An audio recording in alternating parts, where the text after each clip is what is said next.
Los invitamos, por favor, a tomar asiento.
Okay. Por favor, les pedimos tomar asiento. Les recordamos que en caso de que lo requieran, hay equipos de traducción disponibles en la parte de afuera.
México en X y Facebook y @UE México en Instagram.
Sí, ya te está llegando. 1, 2, 3.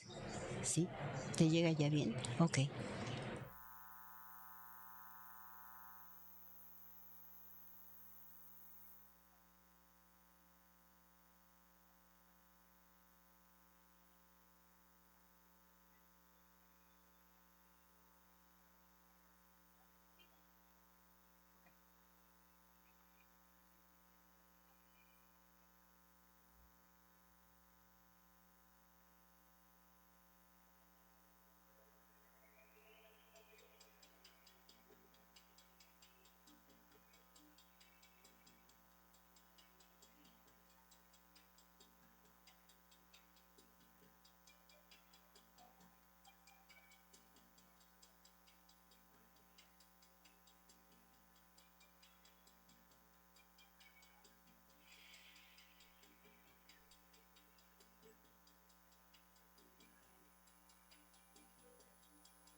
Well, Let's start with today's event. Good morning, everyone. It is a pleasure being here with you in this such a special morning.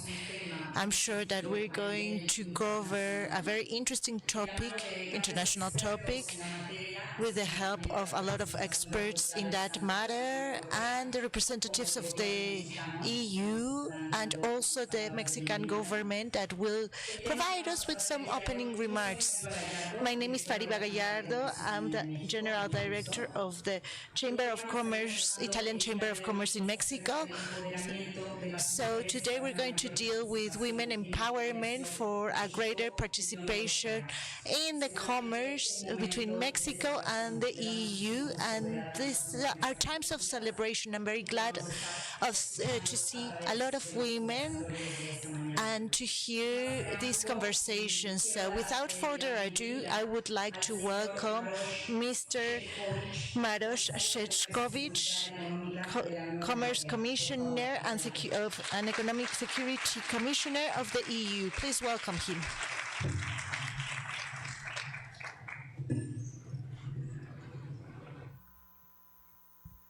Buenos dias, Mexico. Good morning. I'm extremely happy to be here and to actually start the day with such an important event. If you really allow me, also my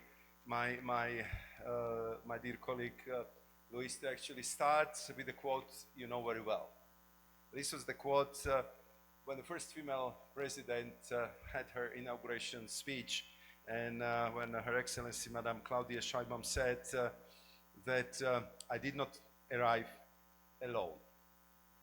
We all arrived with our heroines who gave us our homeland, our mothers, our daughters, our grandmothers. And I think this quote very nicely framed also the event which we are inaugurating today and which we are going to debate in the course of the whole morning. And we in the European Union are extremely pleased and thrilled that we have such a strong and important partner in Mexico when it comes to the promotion of the gender equality and women's economic empowerment, because they are not only core values for the European Union, we know that they are core values for Mexico, and therefore we manage to embed them in such a principled and clear way also in our trade policy and all the agreements we sign together.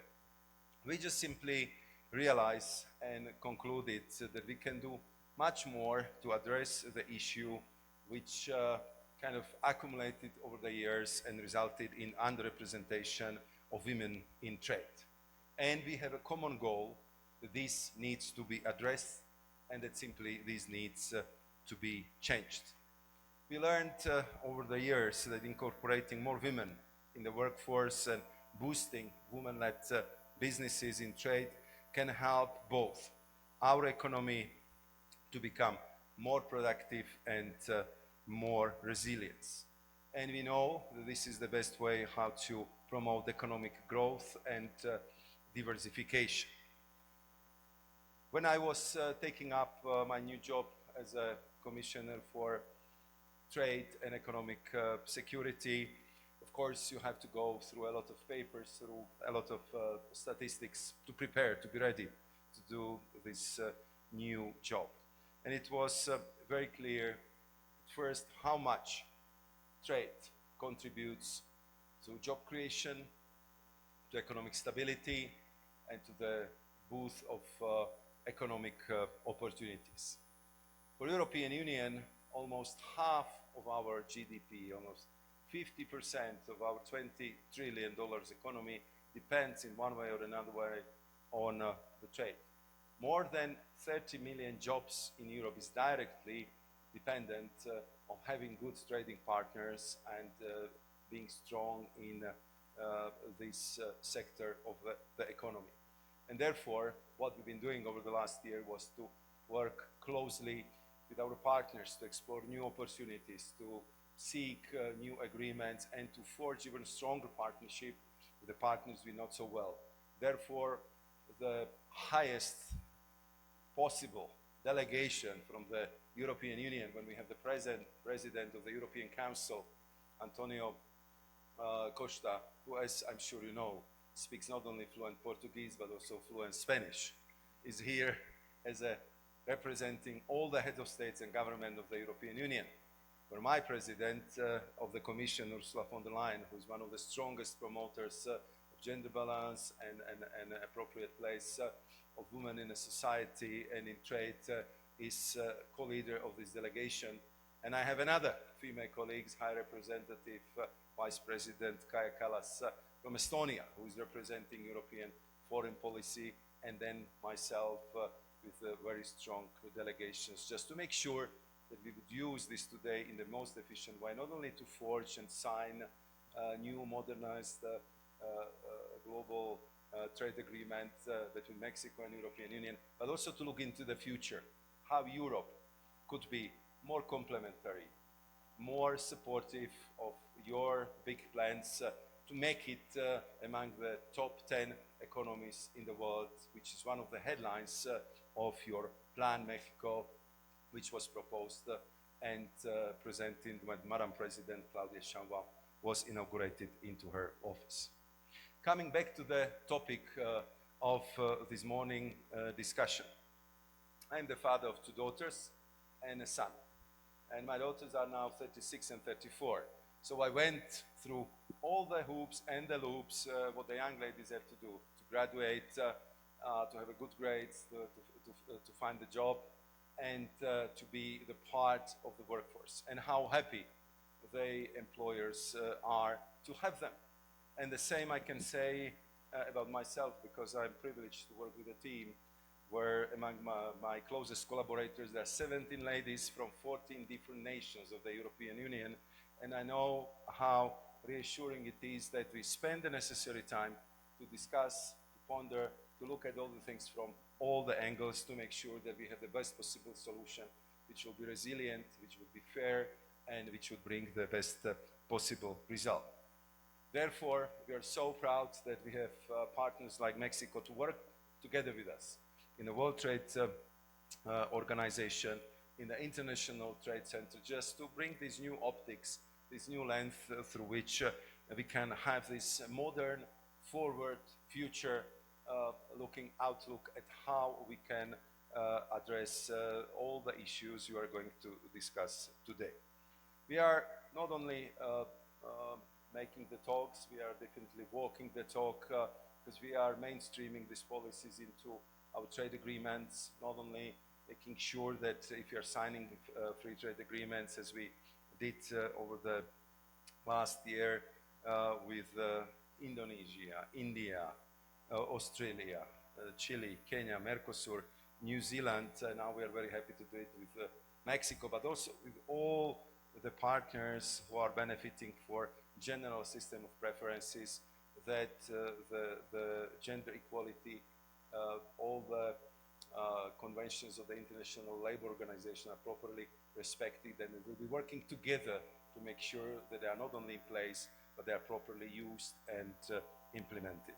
Therefore, I would like to thank our Mexican partners for being good friends, for working so closely with us, not only on trade, but also other very important issues which are dominating on the international trade arena, and that we are very much looking forward to how this modernized agreement, which we are going to sign tomorrow, will also help us to focus even more on the very important topic we are going to discuss this morning. Once again, thank you very much for your kind invitation, and thank you for being good friends. Thank you.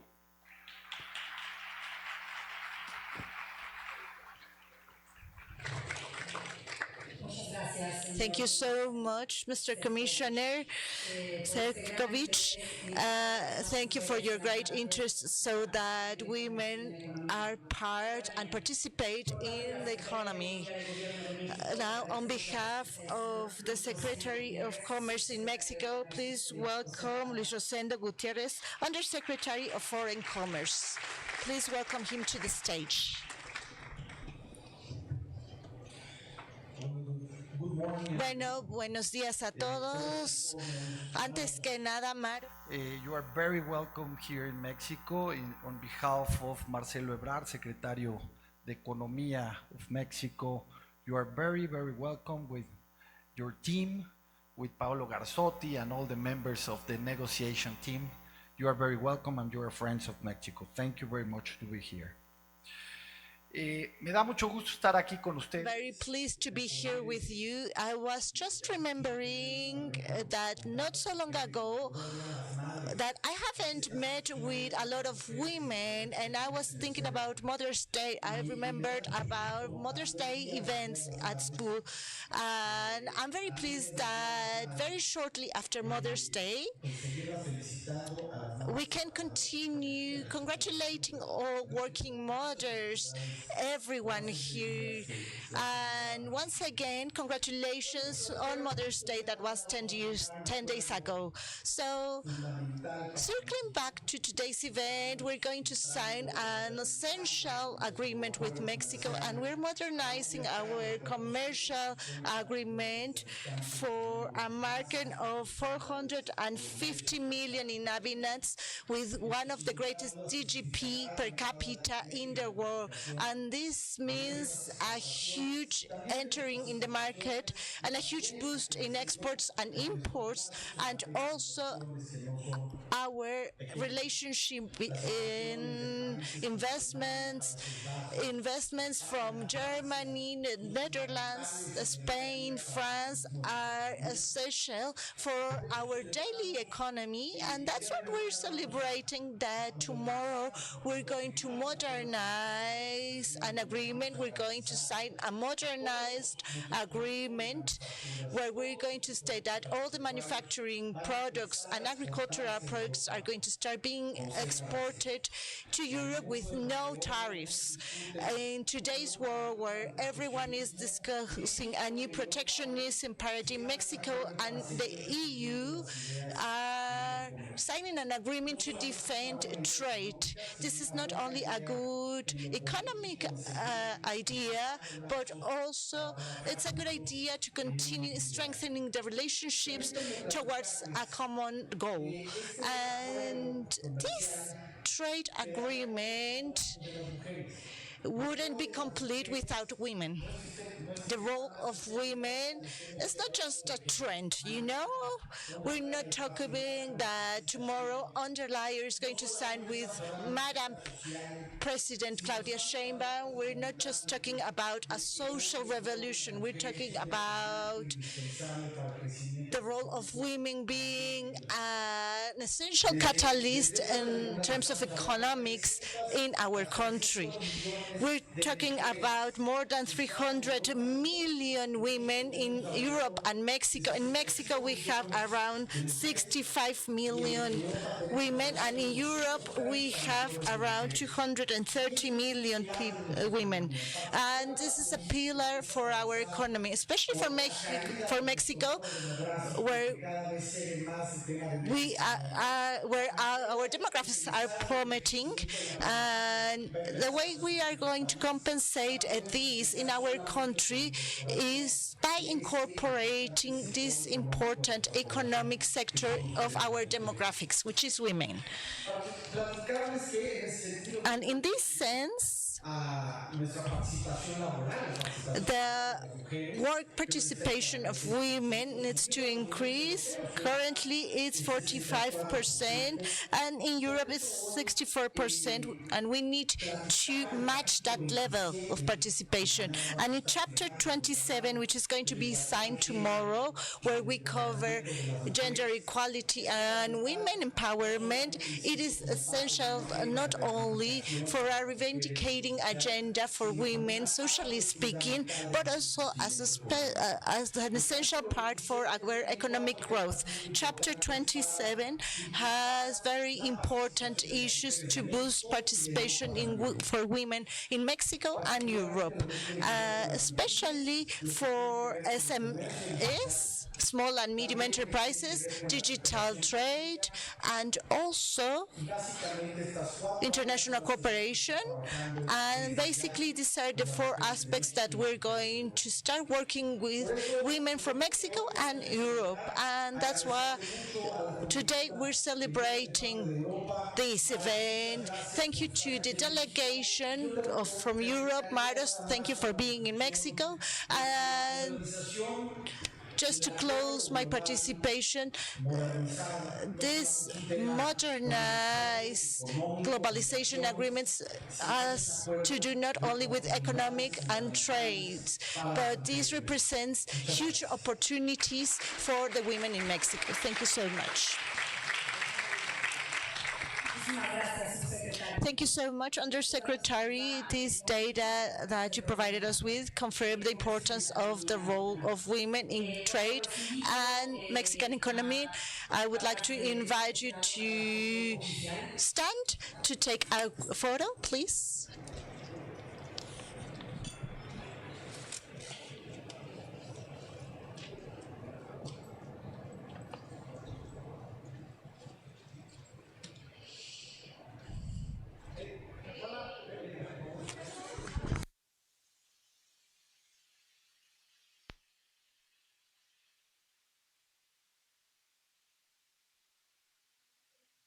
Once again, thank you so much, Mr. Commissioner, and thank you so much, Mr. Undersecretary, for participating in this event.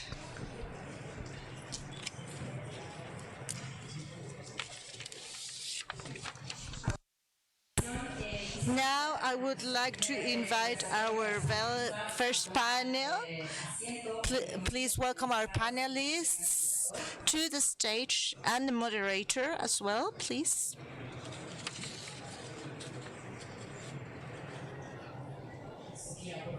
Sophia, please. Paolo Gazzotti, Jennifer Feller, and Deborah Alcocer.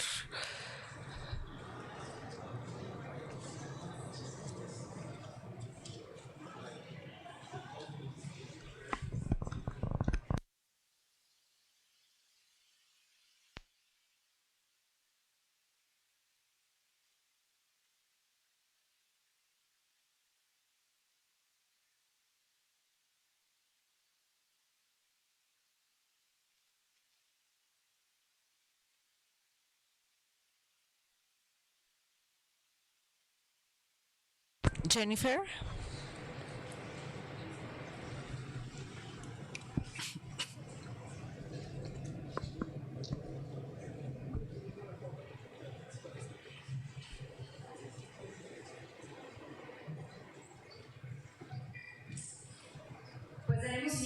Let's start with this first panel, which is and before giving the microphone to our moderator, I would like to introduce the topic.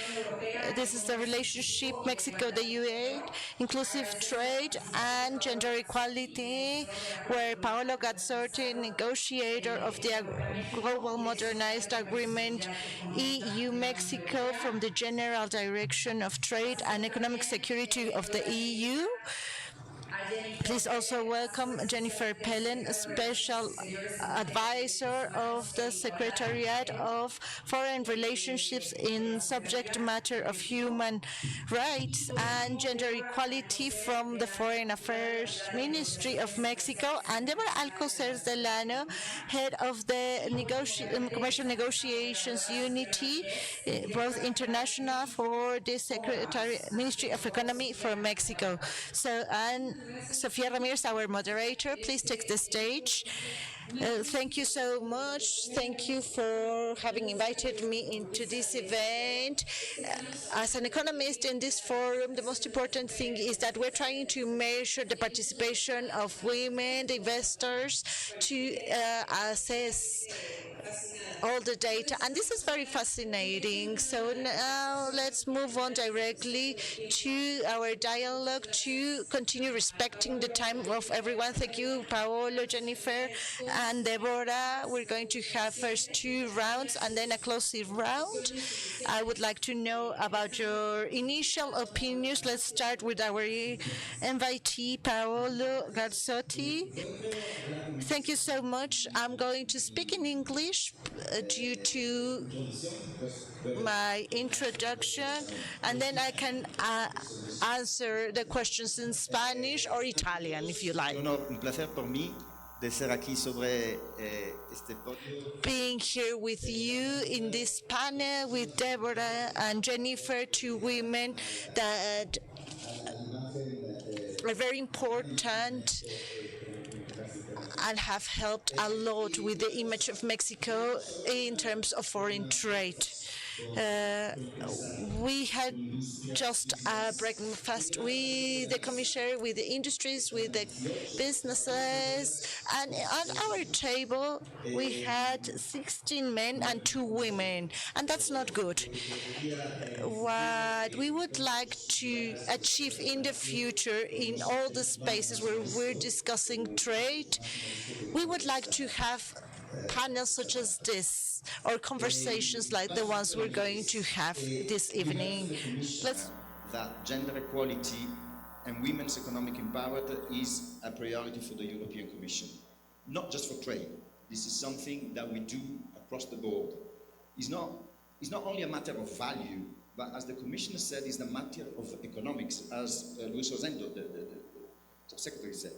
More diversity and increased gender equality lead to better economic outcomes and to better economic performances. I said it's not just a matter of values. We have and invite you to look at the EU gender equality strategy. It's something that we published recently in March, and it's going to guide the action of the European Union, the Commission, until 2030. What the strategy says is that inequality first wastes talent, second blocks career, and then reduces productivity. So it's not just to be good. If you want, it's an economic selfish analysis that every state, every government should do. That by not promoting gender equality, you get that. We in the European Union, we have seen that a real gender equality would lead to a 9.6% increase in GDP and a per capita an additional 10.5 million jobs by 2050. I mean, this is much more than any GDP increase that any trade agreement would deliver for the European Union, if you see what I mean. But of course it's important across the board. It's important in trade. We have seen in Digitrade, we do studies on that women in export-related jobs, for example, they learn up to 10% more than women that are not in export-related jobs. That incidentally is valued for many. Jobs that are exposed to export get better paid. So for us it's important that women are part of trade, and that's why in this agreement we have a specific declaration on trade and gender equality. We commit there to implement the agreement in a manner that promotes and enhances gender equality and provides the opportunity for women and men to benefit from the agreement. And we, of course, agree to implement effectively our obligation under international agreements on the UN conventions. That's something important because this declaration is part and parcel of the agreement. It's subject to the dispute settlement of the agreement. So if one of the parties misbehaves, the other party can do something about it. One thing, and I'll come to this letter, that we need to do is, of course, now we got an agreement that works. We need to make it a living. We need to apply it. In my view, a great thing that we need to do, and there's a lot of work that's going on and has been on. I remember in UNCTAD, Simonetta Zarrilli and many others, they worked on finding data because it's important that we see how trade affects data. I remember at the time we were looking at trade liberalization in Kenya and in textiles that affect women because those are They can work from home. They can contribute to the experts, and they can gain so these elements, these data that are not the normal trade data that you get out of the normal economic models. That is an important work that needs to be done. So again, thanks a lot. I think the events like that, another important thing, they help because they create networks.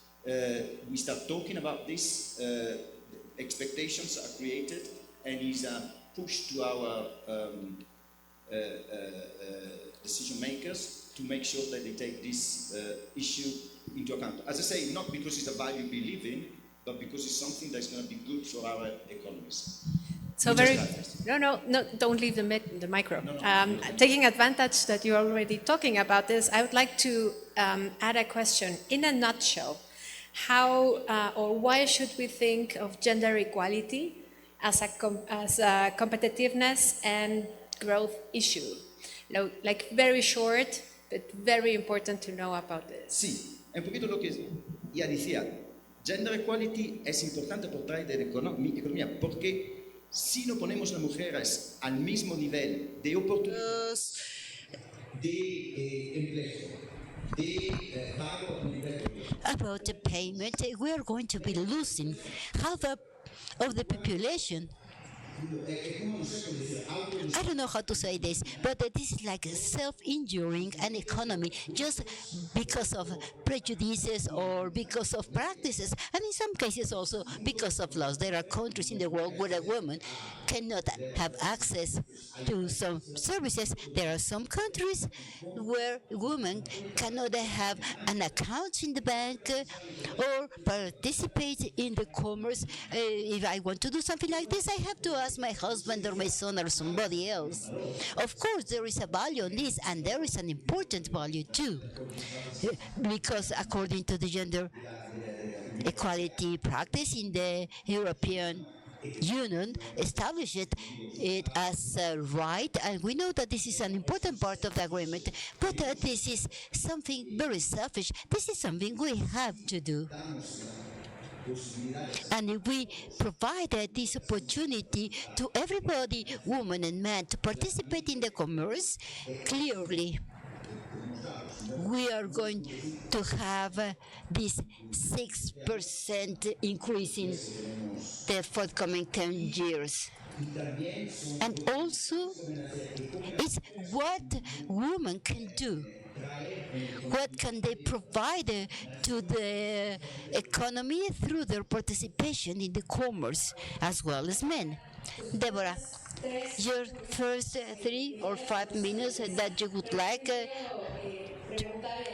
to use, but first of all, I am going to take advantage that you are having the floor so that you talk about the role in these strategic areas in innovation and the SMEs when the role of women is at play. Thank you very much, Paolo. I am really very glad to greet you in person right now here. It is an honor to be here for me. This is not only the trading part, it's not only Mexico with its economy, and that they are very happy because they are going to be signing this new agreement which is modernized. But this is also discipline and modernization, and because we are putting in the center of the public economics the role of women in the economics, it is also recognizing the delays that we had. There are new opportunities to recognize these new small and medium companies, the obligation to review how are we doing in our public policies so that we can be accountable about where are we going to. It is really very important, this agreement, because we are reflecting the values that we have as a country in an agreement that will be promoting us for more development and for new conversations. Today, Mexico, maybe we took so long since the first negotiations ended until now that we are executing it, because this is going to be an opportunity for two women signing this commercial agreement with such a big importance and being so ambitious. And this is the new Mexico that we have right now. 10 years ago, when we included these provisions in the first chapter of gender equality that Mexico had in a very solid or ground way, today Mexico is living a different reality. Half of our economic cabinet is made by women in positions where usually we always had men along the path. And this is talking about this change in the paradigm, not only in trade, in the world, in geopolitics, where we are talking about the structure changes, but also in Mexico, because here we are opening new opportunities so that more women participate in the economy, to have more roles and positions as a decision-making role. The half of the negotiating team are women. Today, as the negotiation head, I am promoting this kind of policies, and I am very proud for that. We have a lot of opportunities. I would say that associated to investment, the Modernized Agreement, the ACI, opens the opportunity first so that Mexico sells more. As the Under Ministry said, we are going to have access to 450 million of potential consumers. Together, 300 million of women will have an opportunity to sell, to consume, and to export, and to participate in the economy. And that will result in development, investment, attract employment, help in this virtual circle of investments where we have more participation of women.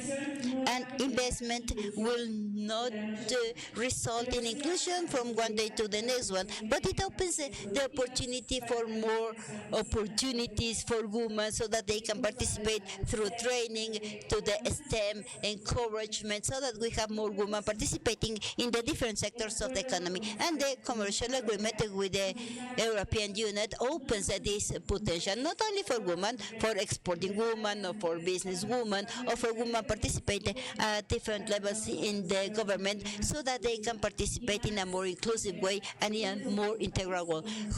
Who are we as a country, and how are we trying to project our country? Regarding what you said, 52% of the women heading micro businesses are women. We have a higher participation in this economic, very small units. So the entrepreneur spirit in women is huge. But we have a lack of investment, and that's why we have to jump into the mess. Jennifer, I would like to hear your point of view regarding the strategic relevance, regarding the signature of this global modernized agreement and interim trade agreement, mostly regarding the first message that you are conveying. I am really very glad to be here. Good morning, Deborah, Paolo. I am glad to be here. Something that I have been insisting here in my prior lives, Paolo already knows this part of myself, the modernized global agreement is much more than doing it right now. It is like a pillar for cooperation, and obviously a very important part for the trade.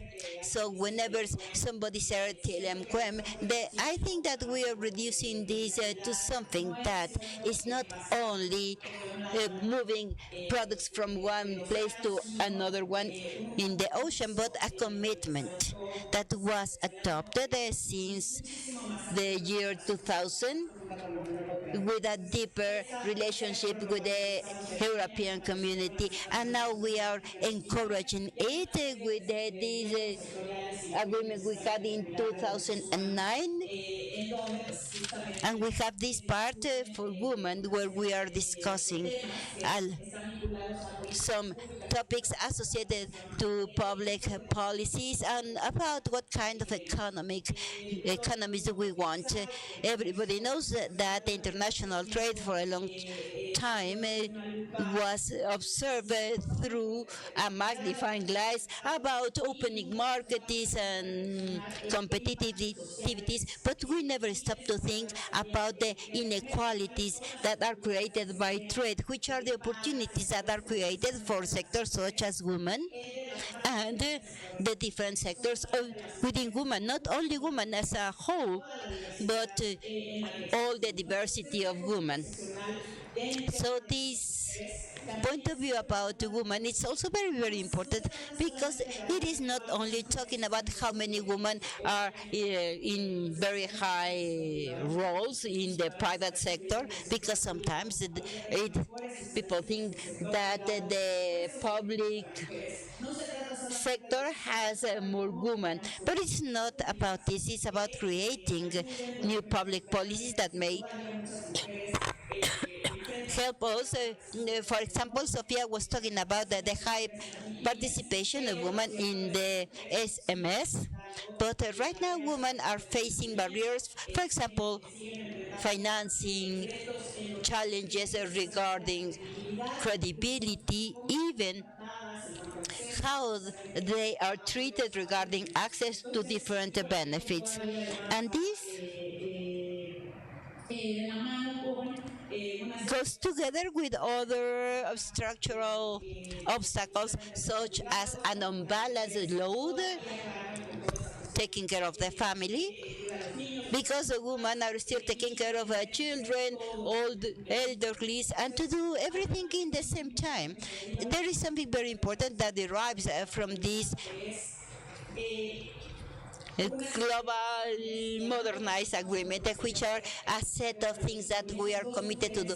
Deborah said these are two heads of two president women that are going to be signing this modernized global agreement, and we are going to be taking care of things such as taking care of the data, taking care of the investment, in order to incorporate a gender perspective and not to have this as a separate topic. Mexico has a lot to provide regarding the politics that were implemented in the recent years, since 2024, which give women more opportunity to have access to certain sectors, and also to recognize that the gender barriers will not disappear automatically with this increasing trade, but it needs institutional changes, public policies, and as they mentioned, specific data. Women participate every day in the international economics. They produce, they export, they innovate, they sustain productive change. But as long as we are not able to make this something institutionalized, something that exists only in words, in public where we have more men participating, because this is not therapy, but it's just a matter of having more men knowing that women should be in charge of very high positions, because we need this as a society, and only then it's when we are going to be making a good change. Thank you very much. Your presentation really was incredible. As an economist, Ms. Pina, that was tweeting that when there are no women sitting in the room, the meritocracy is dying, because the talent exists also in men. Paulo, we would like to go back to what you were mentioning not too long ago. You said that there are benefits in the provisions of the modernized global agreement, but concretely, which policies and actions will be relevant? ¿Cuáles van a ser las partes que serán clave? Sí, gracias. Well, I think that an important thing in this agreement and in the general trade agreements are really very good for the companies, for the small ones, and more than for the big ones. If you see in the small and medium companies where are women more present, where they are there instead of other companies. But if we facilitate access to these small and medium companies to women, in this agreement we will be allowed to talk about this topic and to establish some measurements for its implementation, for investment. For example, the European Community has plans to make investments on data planning to promote the presence of women. It is very important that women be in head positions. As she said, now having two women in the National Palace signing this agreement, I think this is really very strong. And it is also important that this is based on the economic development. As we mentioned, I can see that in the sporting companies in the European community, only 20% have a woman leader. In Mexico, the data is kind of similar. Mexico and the European community are not so strange. There are places where the woman participation is lower than in other areas. We can see how this agreement can promote these positions. Okay, here you establish the rules, and then we think in you as companies or women or business people, and to take the advantage in the European community and Mexico. With Jennifer, what we are going to do is that any time that we file a report and verify the enforcement of the agreement, we are going to see how do we have an exposed evaluation. We are going to see specifically how this is impacting or affecting the presence of women in the export trading sector. We also have this with Canada. We have a similar position in Chile. Mexico just changed its agreement with Chile just to include another chapter.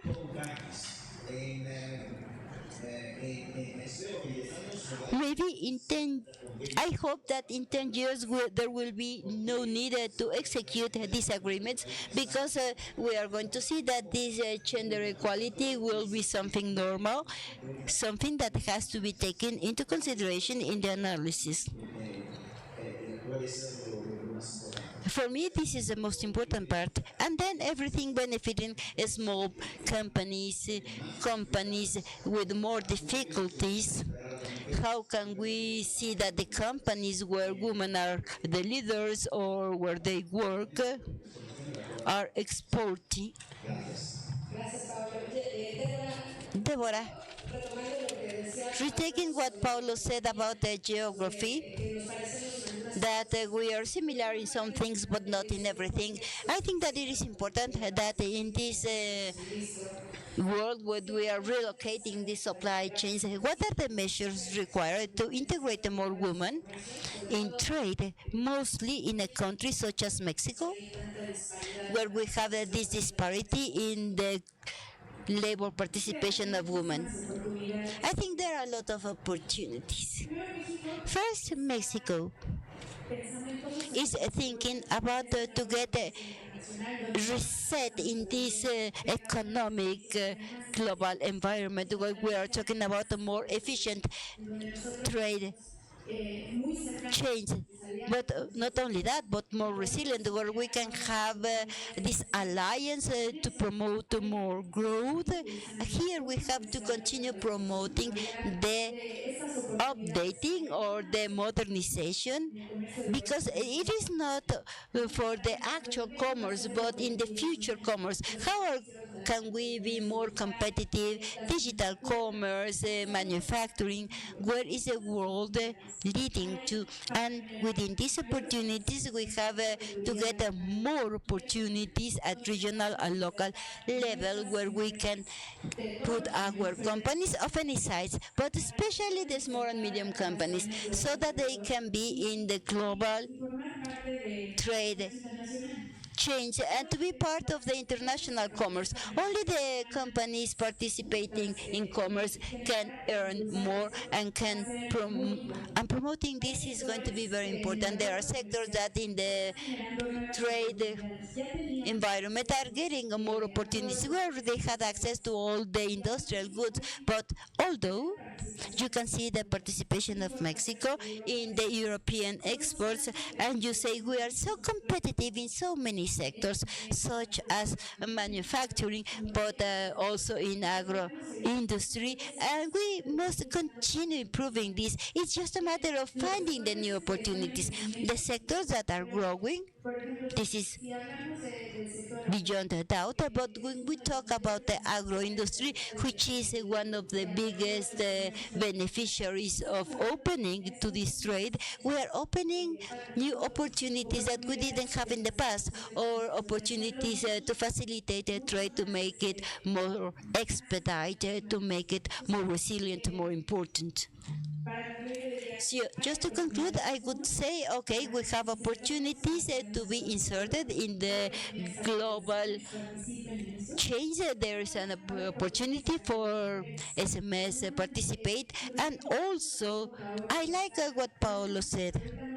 Right now, this is like radiography. This is just the beginning, and the agreement is promoting also to make ongoing reviews. And if we have metrics about how is women's participation, we know that in Latin America, 4% of companies are led by women. Maybe next year we have a higher percentage, and in 10 years we can see that this is just how it should be, that we are not going to be fighting for women to be recognized in the economy. It should be something that should be the reality, and how are we going to be included in the world. I loved, and you are stressing that woman, and concretely everybody working on foreign trade, they have more benefits, and this translates in a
are they working so that women may have better opportunities, for example, in training, in mentorship, regarding also this intersectional approach? How are they working in Oaxaca versus how they are working in the medium class in Mexico City? And how can we diversify these kind of opportunities? There is also another important thing. The state obviously has some obligations regarding human rights, but from several years ago, Mexico is promoting to have more accountability regarding human rights from the companies. This is complicated and obviously much more right now. As you know, we are in a quite polarized in the markets. And I think this modernized global agreement, it's a way to make companies more accountable regarding their policies, regarding women inclusion, how the treatment, how to remove violence at labor, and all these kind of things. Because companies usually are committed to that, but it prevails because they think that they are doing us a favor and not a truly policy focus on the integration of women and to provide the value women deserve, and also to have all these examples of women so that other women can follow them. I think we are approaching the end. We are going to be talking about the takeaways that you might mention, but I would also like to talk about how complicated it is for women to manage their time, to devote so many hours to open business or digitalization. I think that this is the way how women may participate. I would like to hear your takeaways. I think that this signature, which is uncertainties level with several pillars, it's not the business part because all these pillars are complementing each other. This is an important moment for Mexico and the European communities. We are two very important markets, and I think right now we need to diversify our relationships and also to think more how these alliances translate into more grounded, such as the investment of Europe in Mexico, as well as all the participation that we have and our participation in political forums regarding diversity and gender equality and how to put it in concrete actions. I think that we are working at political level with the European community in a bi-regional agreement about care, which may translate with the commitment adopted last year under the presidency of the National Women's Conference, and this decade that has a series of actions that will make the state to be committed to provide better conditions so that women can participate in the global markets and to devote their time to be inserted in this trade chains, and also how women and men will participate in other labels. I think that the challenge is how the European community and Mexico see each other. I think there is a lot that we can learn from each other, and I think that also the participation over there for women means a challenge. And how can we get a benefit from these practices that we have on each side of the ocean? As you said, digitalization, modernization, and in Mexico, how, despite all the barriers that they are facing, how they are avant-garde with the SMEs and how they are opening the path in this way toward trading. Thank you so much. Go ahead, Deborah. I think we are living in a very special moment for a change of paradigm. The trade agreement with the UE not only recognizes the regional importance, trade importance, they are the third partner with Mexico. It opens the opportunity for 454 million people, for all of us, and everything that is good and everything that's being being exported into the market, and it provides us with an opportunity of growing. And in this sense, we're tackling one of the main complaints regarding globalization and multilateralism, democratizing globalization, aperture, and so on, and providing opportunities for SMEs, and in terms of equality for women, so that Mexico and the UA can continue growing together in terms of economic growth and in sustainability, sustainable wise. There are a lot of opportunities to grow. The market is huge. The opportunities for what Mexico can provide and give them in terms of avant-garde sets the blueprint for tomorrow, and all women and men, European and Mexican, needs to be part of this to truly integrate this advancement, to integrate for both economies, not only for economic growth, but also for fostering our values, where at the center of the conversations are people integrity, human rights, our identity as region, and how can we continue grow, and how we can continue producing long-term benefits. We need to get rid of informality, inequality, and create sustainable mechanisms, consolidated mechanisms with a comprehensive vision to create a long-term growth. Paolo, go ahead with your takeaways. Okay, great. Our agreement has been invalid since 1997, and in this sector, we need to establish what's going to be useful for women so that they can participate more in trading. Deborah and Jennifer mentioned it, the importance of this geopolitical agenda. I've worked in the General Directorate of Commerce and Trade, and now it's the General Directorate of Trade and Economic Security. And if there's an opportunity where the EU can help Mexico to improve their economic security, these are the partners that are going to do so. So women can contribute with this, and if they are not part of this, this is going to be a failure by definition. So first, we need to help the women-led enterprises more to have access to resources. There's a program of the Ministry of Economy that's called Exporta Mujer Mexico that are going to be announced tomorrow, and we have new programs. Secondly, the collection of data. This is the main problem through which we can tackle a solution.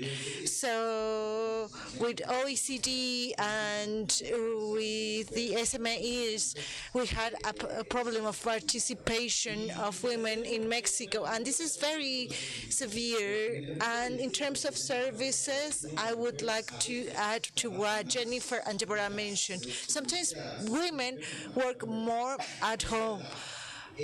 And if the women listen to that, they're going to kill me. But, well, services, in terms of the economic activities that can be performed everywhere, especially now in terms of e-commerce, and we have a section on e-commerce in the agreement as well, because this is important. And this shows how e-commerce, let's say in Bolivia, there's a small enterprise, a female-led small enterprise that receives X-ray from hospitals in Switzerland. They analyze it and they send it back to Switzerland, and they are women and men, but in this sector that has less participation from women because they have a smaller wage, and they can participate in foreign trade of services for another country that is a less developed country than Mexico, like Bolivia. And this is something that we need to participate in. We need to work together to reach this goal. So we've run out of time, but I would like to leave you with two takeaways on what we've discussed. based on the last comment of Paolo, how joint declaration includes a vulnerable sector like care, especially in the era of AI, and also the economic participation of women that is going to be a necessity, a priority really. And based on the analysis made by my colleagues from the joint declaration, we have three important aspects. Women empowerment, because we cannot be free from violence if there are not economic freedom. And this is going to make everyone's life easier. Also, equality in terms of our job and empowerment to entrepreneurs, and also data. If we don't have the information, we cannot assess it. And I think that this joint declaration makes an emphasis and highlights that we need to measure and collect data per enterprise and per country to provide with the results in the next year. So thank you everyone, to our panelists, Paolo and everyone, thank you so much. Thank you so much. Please join us to take the official photograph at the center of the stage.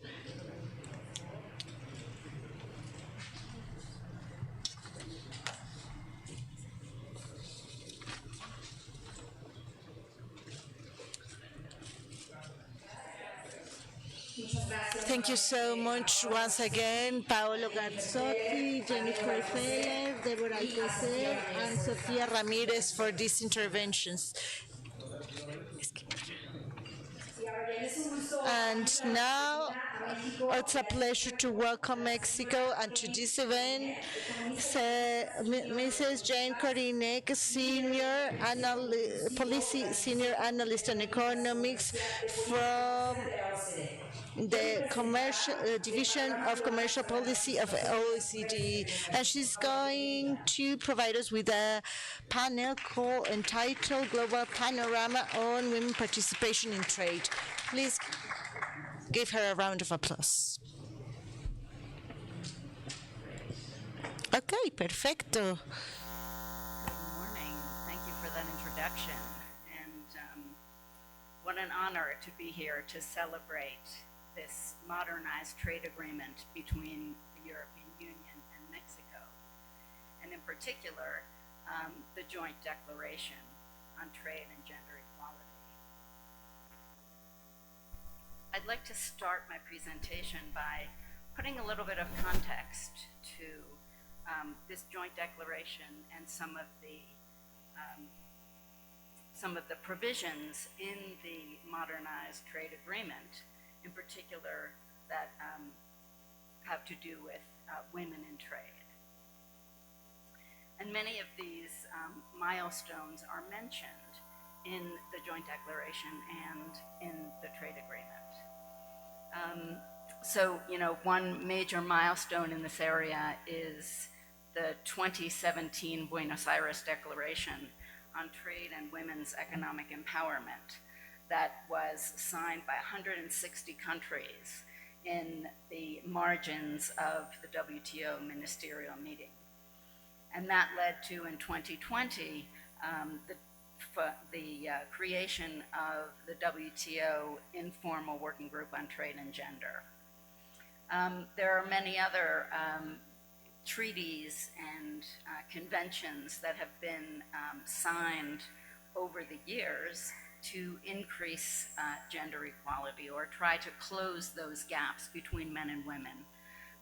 The United Nations SDGs, in particular Goal 5 on gender equality, the Convention of the Elimination of All Forms of Discrimination Against Women, signed in 1979 in the UN General Assembly, and many of the ILO conventions on non-discrimination in employment and occupation, on equal remuneration, and against violence and harassment. So this modernized trade agreement and the joint declaration follow the pathways set by these milestones. And of course, especially in recent years, there have been many more trade agreements that incorporate gender provisions that aim to close gender gaps through women's greater participation in trade. Most of the newer trade agreements signed by the European Union include gender-related provisions, and Mexico, for example, is part of the Pacific Alliance, which has a working group on trade and gender, and is also a part of a cooperation agreement signed by 11 countries called the Global Trade and Gender Arrangement that aims to close gender gaps and increase women's participation in trade. I'd like to, and of course, why is this important? Because trade is important for Mexico and for the European Union. In terms of exports, exports represent 37% of Mexico's GDP. And regarding the European Union, close to 50%, depending on how you count. This includes trade between European countries. And Mexico has trade agreements with 52 countries covering 60% of global GDP. And the EU has over 40 trade agreements with 70 countries, plus preferential trade agreements with low and middle income countries. And this is because trade improves firm performance. Firms that trade generally are more productive. They access economies of scale, new markets, and greater diversification. We have looked in at the OECD specifically to the position of women in trade. We finalized a study on women in trade in Latin America last year, and we're now looking in more detail in a second study specifically looking at Mexico. This study was financed by Spain through the OECD Latin America program. And there's the QR code if you'd like to take a look at some of the findings. But one headline finding of the study is that if the benefits of trade are not being harnessed by all types of businesses, including small and medium enterprises and women-led firms, that is a lost opportunity for countries to increase productivity, increase growth, and job creation. So we look at a number of aspects of women's participation in trade. One of those is through trade-related employment. And we find that in the OECD generally, and I may note that 22 of the 38 member countries of OECD are also members of the European Union. So 10% of women and 13% of men work in jobs that are directly engaged in trade in the OECD. Why is this important? Because trade-related jobs are generally higher paid, they demand a higher skill level, and they're more likely to be in the formal economy. These numbers are higher in Mexico. 14% of women work in export-related jobs, and 15% of men. The reason for these gender gaps are generally have to do with occupational segregation. In general, women work more in services sectors and also in services sectors that are less traded, like health and education and public administration. When we look at export gender gaps by leadership of firms, we find that 10% of women-led firms export compared with 14% of men-led firms in Latin America. In Mexico, the numbers are 8% of women-led firms in Mexico compared with 18% of men-led firms. and those numbers are even, the gender gaps are even wider in the OECD in general. And we did a gap analysis to better understand what those differences are and how we can explain them. And we can explain 40% of that gender export gap by the fact that women-led businesses are smaller. And generally, larger firms export. Just under a quarter of that gap can be attributed to the less traded sectors where women work, generally services, and in particular, some of the less traded services. But about 1/3 of that gap cannot be explained by firm characteristics. And this suggests a potential for increased public policy in order to ensure that women take advantage of the benefits of trade. We know that women-led firms in general tend to export less. They export to fewer countries, and they tend to export more to individuals rather than businesses if we compare them with men-led firms. And this is important because in order to increase the amount of exports that a woman-led firm undertakes, they will have to find many more clients if they are exporting to individuals as compared with businesses. We have also undertaken a survey of the challenges facing women-led firms and women-led small firms in OECD countries. We actually have this data for all countries, and there is some differences between countries, but this is showing you the data for the OECD overall. And we find that more than a quarter of women business leaders have cited that understanding foreign regulations is an issue of concern. Understanding foreign markets, understanding navigating foreign regulations, as well as even customs regulations in their own country. And women tend to have to cite this as a challenge much more than men do. So clearly there is a need for more information on how to export. And this may be in part due to women's more shallow professional networks that has been documented in a number of studies. A survey of women business leaders in the European Union, conducted by the International Trade Center, found that women business leaders find fewer benefits from business networks like chambers of commerce and industry associations, in particular for information on markets and business deals. Some evidence suggests that women may be at a disadvantage in accessing informal business networks. And so there may be a place for public policy and export promotion services to close those information gaps. These gaps are also being closed in part by some women's professional networks, some of which are particularly strong in Mexico, and some represented here in this room.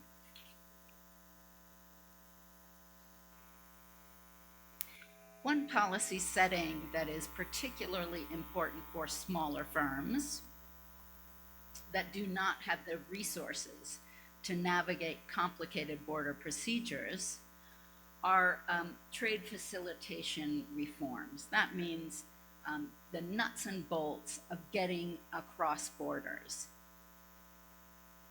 This slide shows the OECD trade facilitation the OECD trade facilitation indicators for Mexico and for 4 European countries. And it shows average trade performance on the top there on a scale from 0 to 2. And I'd like to direct your attention in particular on the bottom left where the indicator is about automation. Automation of border processes can increase efficiency of getting goods across borders, reduce the amount of paperwork and input, and it also reduces among customs officials the power to discretional power to make a decision about the documents going forward. So that's a particularly interesting and important one, and particularly for women who are time poor. Thank you so much.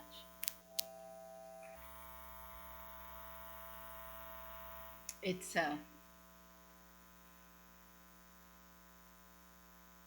thank you.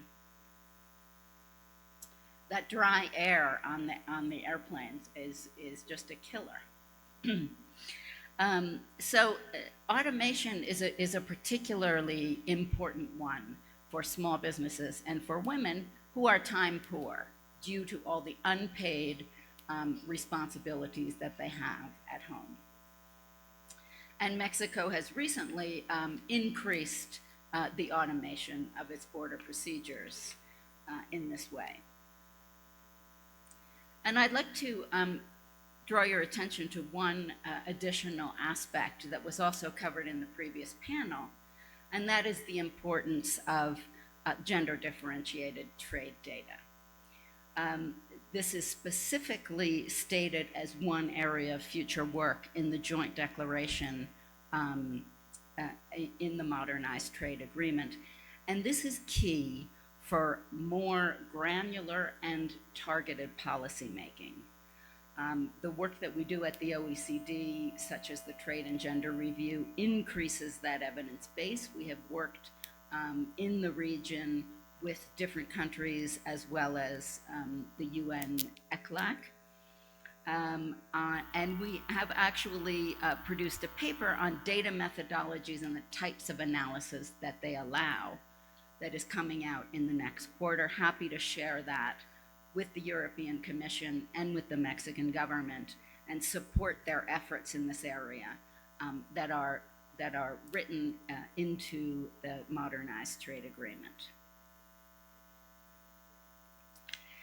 And in that vein, I would like to request your help. At the OECD, we are involved in evidence-based policy making. I know there are many women entrepreneurs and women business leaders in this room. Please help us out. Please take the survey. The QR code is up here.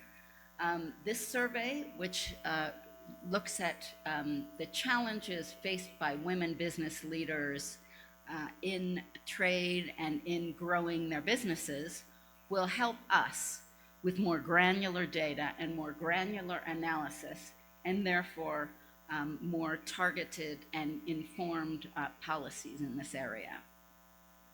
So please take the survey and inform us of your view. And I'd just like to end with a congratulations to the European Commission, to the government of Mexico for this modernized trade agreement, and for the joint declaration on trade and gender equality. Thank you so much.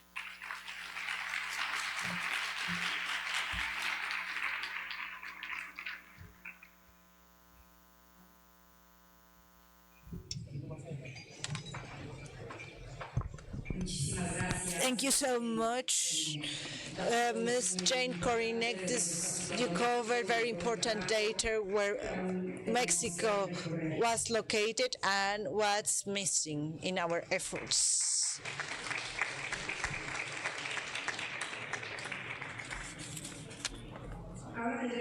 Now let's move on to the next panel entitled Company POV challenges and opportunity to boost a more inclusive trading. Please welcome our panelists and our moderator, Sofia Perez Gasker, President of the Coordinator Council of Business Women. Thank you so much. Maite Ramos, General Director of Alstom Ferroviaria, and my colleague Karin Ferbri, Executive Director of Holland House, Mexico. Thank you so much. Karin, please take the stage.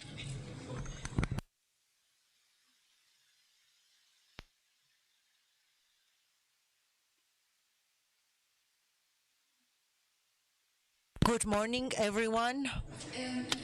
First of all, I would like to thank Jane for your previous conference because she shares statistical data to fully understand the importance of the topic that you're dealing with today. So during this panel, we're going to cover the POV from foreign trade to fully understand what's the role that enterprises play in gender equality. So commerce is built in the companies, and this is something that happens on a daily basis when hiring, in the decision making, creating development and access spaces, supply and internalization and cooperation matters. And in this way, companies build cultures and societies. They open or close spaces for female talent,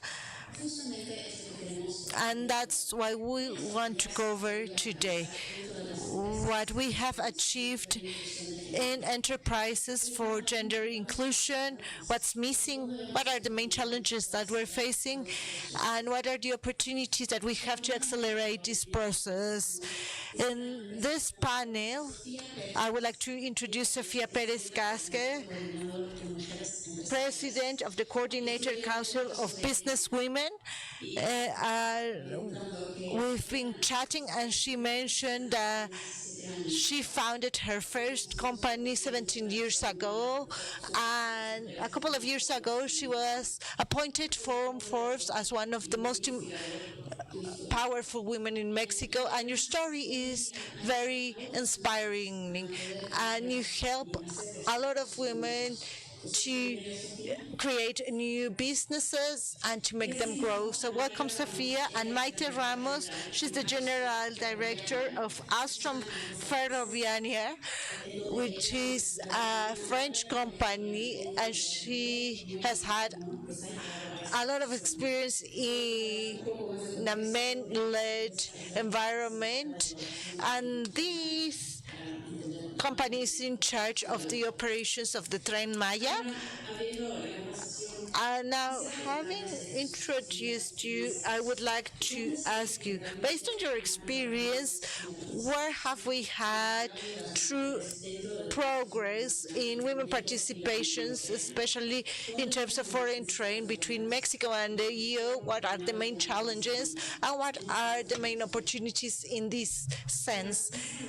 Sophia, well, once again, thank you for the invitation. Thank you for the Ministry of Economy, to Ismael and his team. Thank you so much for inviting me.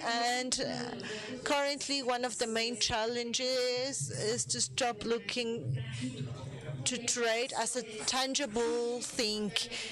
It's mostly tangible, at least in the trade or commercial exchange between Mexico and the European. 85% of the women that sell their products do so digitally. So this is the first differentiator that we need to highlight. Secondly, and this is one of the main progress that we've had in this process, and as the Undersecretary secretary mentioned and the minister is that women, we don't have to look at ourselves as something else apart from the economy, but we have to be included in the policies to boost trade, especially foreign trade. We currently have women that are true decision makers in bilateral agreements, but entrepreneurs, female entrepreneurs and business women, they don't normally start their business with a POV that is international but local. And one of the most important things that we need to include is their counterparts that they can network with. And in these trade visions that we've discussed recently, we had a commercial vision with Canada, and having businesswomen going there, we saw what can happen when we can have the majority of enterprises that are women-led as opposed to their counterparts that are mostly male-led. So we need to change our perception. And thirdly, which is essential to the agreement that is going to be signed tomorrow, is that we need to look differently as we business women and inclusion, equity, and Maite also can cover this. But one of the strategies is that trade equality and needs to change in the business structure, the policy structure for the trade, and how can we put more women in this decision-maker role? Thank you, Maite. Good afternoon, everybody. Thank you very much for the invitation. It's an honor for me to be here sharing with you. We heard very interesting things and data that I think that are really extremely important. They were talking about 4% of women in charge of women, but that is only 1% of women in the management committees. When we compare these numbers versus other countries, we made some progress, but still we have a lot to do, and this kind of agreement should be the engine promoting. I don't think very much about the percentages and shares, but just as a starting point to see where are you, how much progress can you make, what do you need to make this progress. Initially, I would say that the international trade is not only an exchange of goods, it's much more. It's the development of people, transference of technology, transference of knowledge, and all that makes that you will have a business community with a better knowledge, with better accesses and better opportunities. I think that if we compare something that was done in the last years that was done well, it's to break all these paradigms and stereotypes. If you're a woman, if you're a girl, you have to study to be a teacher or to be a nurse and if you're a man, then you can study engineering, start thinking in building trains and airplanes and air space.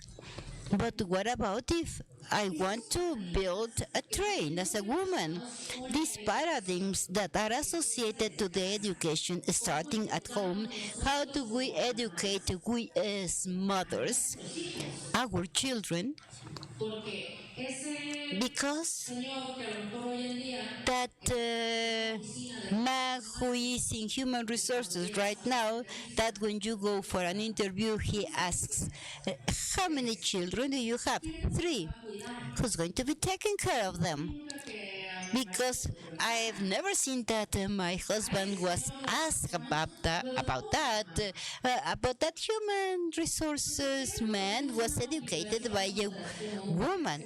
So it is our obligation of we as a woman to educate our children, and then the education at school where no limits are set, where we can think differently, where we can study wherever we want without having to play a role and establish one. And then the companies, where we are really committed that this is not gender parity.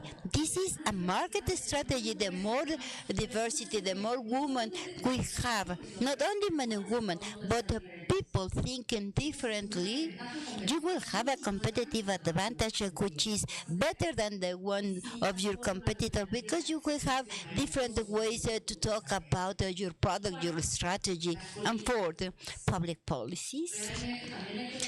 We have to recognize the role of the government to encourage these public policies where the salary difference is decreased, where we have the same opportunities, access to education. Today in Mexico, in many of the communities with these uses and costumes, boys go to public schools, but girls stay at home to learn cooking because they are just educated to get married.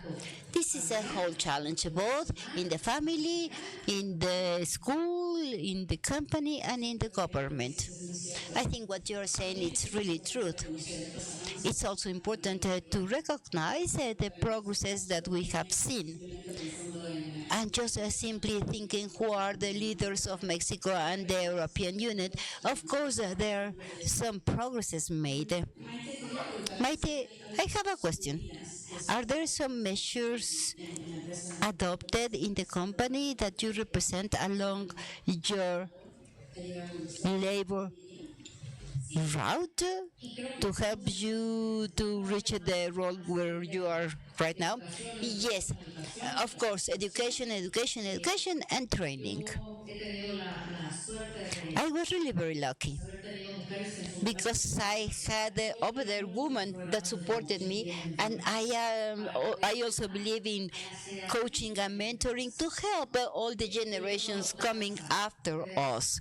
I adopted 3 young girls with a lot of talent and seeing them growing and devoting time to them, it's really satisfying for me. I would say education, coaching, and also the salary clarity. One of the gaps that we have is the salary. When you have ranges by type of work, by objectives, then that the wage gap can be reduced. I would say that the company where I work in the different levels, the wage gap has never exceeded 3%. I mean, we have just removed it. In some ranges, we have women which have a higher salary than men. And this is about responsibility, compliance, talent, and effort. Yes, it's true that sometimes we have to work more. As it was mentioned in the prior panel, we still have to take care of our house, our children. We still have to work on that, but I think that companies have made more flexible the schedules, the time schedules. When I was young, I didn't negotiate my salary. I negotiated my flexibility to take care of my kids, to go to the festivals or to help them doing homework. That was a mistake. Who says that one thing is against the other? Right now, we can say that this is a right for mothers as well as for fathers. I think that has changed, and that allows us as a woman to put aside this guilt that we always feel, which let us know that we are complying at home and at the company. Yes, really, I am very happy to hear what you said. Sophia, going back with you, something that caught my attention during Jane's presentation was the role played by the business businesswoman. What is your point of view over there? How can the advice members work? Yes, we had the honor to participate with Jane in these focus groups. Okay, I think that this is just the difference in time. We are women, we know what do we need as a woman, and we know that the associations of women exist in Mexico, at least in Mexico, and with the contact that we have. For example, last year we went to Germany for a business event to click with other women, and one of the most important things that we are failing in the business organizations are which needed to stop fighting each other. It's being together, and it's not the SSMI are not the business organizations in Europe. We are all women, and if we use these learnings to remove, for example, the 38 wage gap in Mexico and the OECD 11% in the management boards. Last year, 9%. It was really, really, really very hard to reach that 9%. But right now, our challenge is how to be patient and how to unite with other women.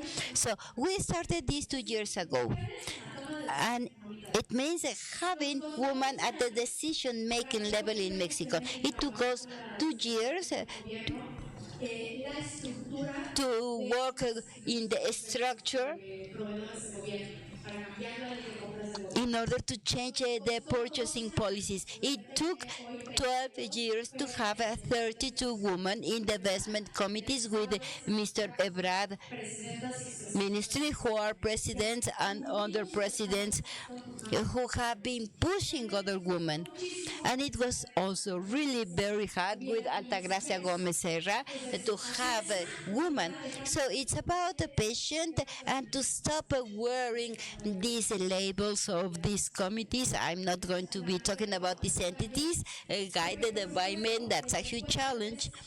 But I know that all these very nice women, as Lude, as Maite, as all the women here, may be able to be in the decision-making positions, mostly for these organizations led by women that have some necessities, because at least in Mexico we have a law of chambers for advisory services, but none of these organizations have been led by women.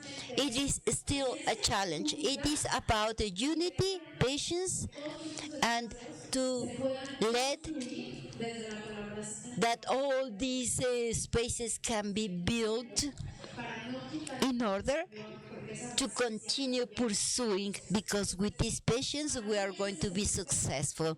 For me, this is the why of women's participation.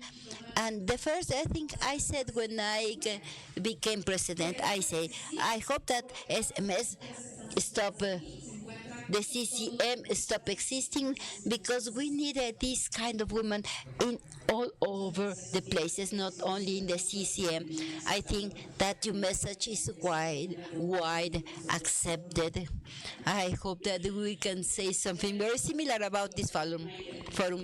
Going back to you, Maite, my question is, now we are in the framework of the modernized global agreement. My question is, how can, by modifying this agreement, how can we promote the participation of women in business? One of our huge challenges, not only in international trade, but in general in Mexican companies, how are we growing? How do we grow? How are we going to become more productive? How can we export? And how can we develop? And something that I discovered in the recent years is the importance of the supply chain development. It is quite a topic in Mexico, because at the end of the day we are always going to be exporting and importing. But how much more? we are not only importing from the parties all the materials, but it's not only trade, but how much can we learn and do and develop locally here, and to transfer from Mexico to other countries. Let me give you an example, a very simple one. In Mexico, more or less, manufacturing companies are about 24 to 28% of national or domestic content. It means Mexican suppliers selling to them. The automotive industry has traditionally been one of the most important. The automotive industry had a 44 to 45 national or domestic content.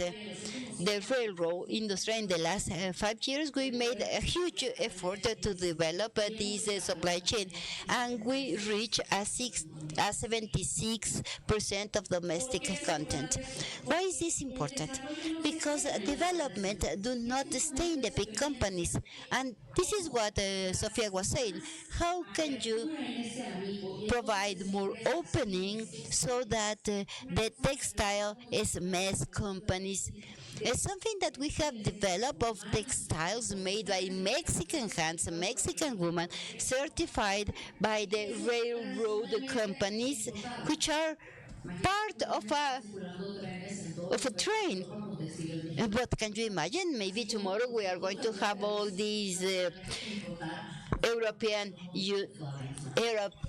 country trains with Mexican textiles, and this will make that everyone, according to their experience and development that we may share, we may grow and provide more opportunities not only to big companies but also to small and medium companies, especially these companies led by women.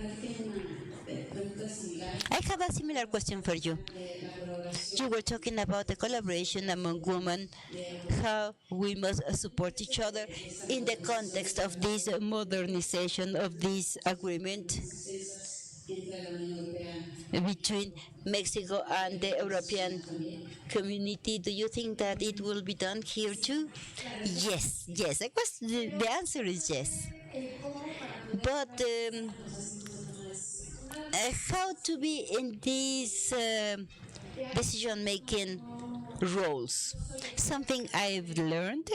I am not an expert on foreign trade, but what I've learned for the binational relationships are doing these collaboration groups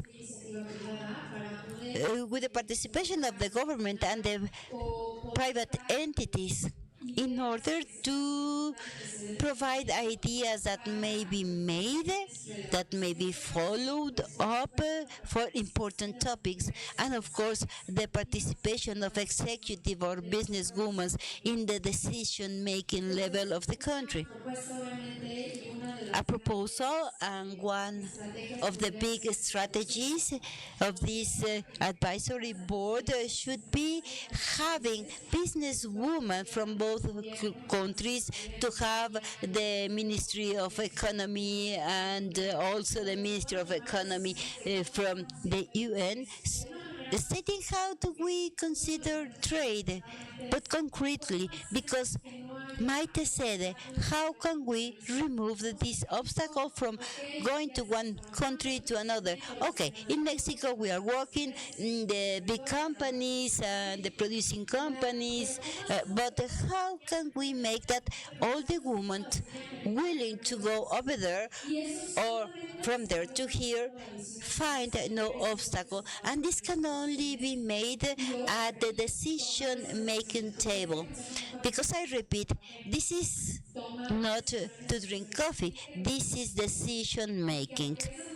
And even if these women were not really in this space for decision making, well, now, right now we are in these decision making roles and we are helping the others, but not all women are taking part in this decision making process. This is something that I want to put over the table. I am really very glad that we are not here to discuss the importance of gender inclusion, because since long time ago we have very clear that the competitiveness of the company increases as well as the economy grows. But I want to ask you, Maite, if a company decides today to be more inclusive, which are the steps to be taken to start in this path? Okay, I'm going to divide this into the different things. First of all, it must be convincing. Sorry, I'm going to mention a very silly example, but I am a mother and I like putting examples. I've been working in transportation for 27 years. As you can imagine, I work in everything, in small buses, trains, and everything in between. And really, when you see that policies are made only by men, and in a test, people who hasn't been in the street, you can see how bad the policies we have for transportation, for public transportation in Mexico. I always said that they must be wearing high heels and pushing a baby, so they could change these public policies in Mexico. They always ignore me. I am still fighting for that. And maybe, Sofia, maybe you can help us. But what do I mean? It's not that equity and inclusions be sexy or cool or on fashion. It's about convincing. My mother says that works are love and not good reasons. First of all, you have to be congruent that you as a woman, if you are the leader of a company, or if you are in the advisory board, or whatever you are, in the academy, in the government, wherever you are, if you are congruent with what you say and what you do, and if you are the main promoter. I cannot ask a mentoring program in my company if I am not involved. I cannot ask to have zero tolerance to discrimination and disrespectful activities if I do them. We lost a lot along the generations. This topic about congruence, about thinking, saying, and doing, I think this is really very important. I would say so as a company, but something else that for me as a company has worked very well, and I have to recognize this. It's that we had the France ambassador that we have, who is an example of professionalism, support, experience, and that any time that I look for her at any level, she has always been there to support us. She's a lady and she understands us perfectly. When you feel this kind of support, this sorority in women that is missing, it should be really very important. I really do agree, entirely agree. Sophia, what about from your point of view? I think that when there is no congruence, no will, and we only have gentlemen on the table or women who are just fighting and fighting, then that's what KPIs are there for. One of the most important things in the company that really work is to put the KPI topic about how many women do we have in the leadership roles and how do we check every quarter sales and EBITDA and the economic metrics. You have to include punctual KPIs that can be reviewed from all the levels, VP, CFOs, operating levels, from all the areas, to have a KPI. Second, to have a KPI not only for the woman there, but for all these women that are required to be in the company so that we may push. Because sometimes we ask KPIs for a woman in the top level roles, but we do not have enough women in the basic levels. I think that here, as we said now, it's like the bridge to the choir. It's like saying, okay, we are going to establish no bias recruitment. But I don't believe in KPIs. I believe that the head and the general manager should be convinced. That will make the difference when we see that the general manager gets involved fully, but not if she is the head at top, she's not going to be supporting other women. She must be involved, and this makes the difference. But also from the outside, and this is important.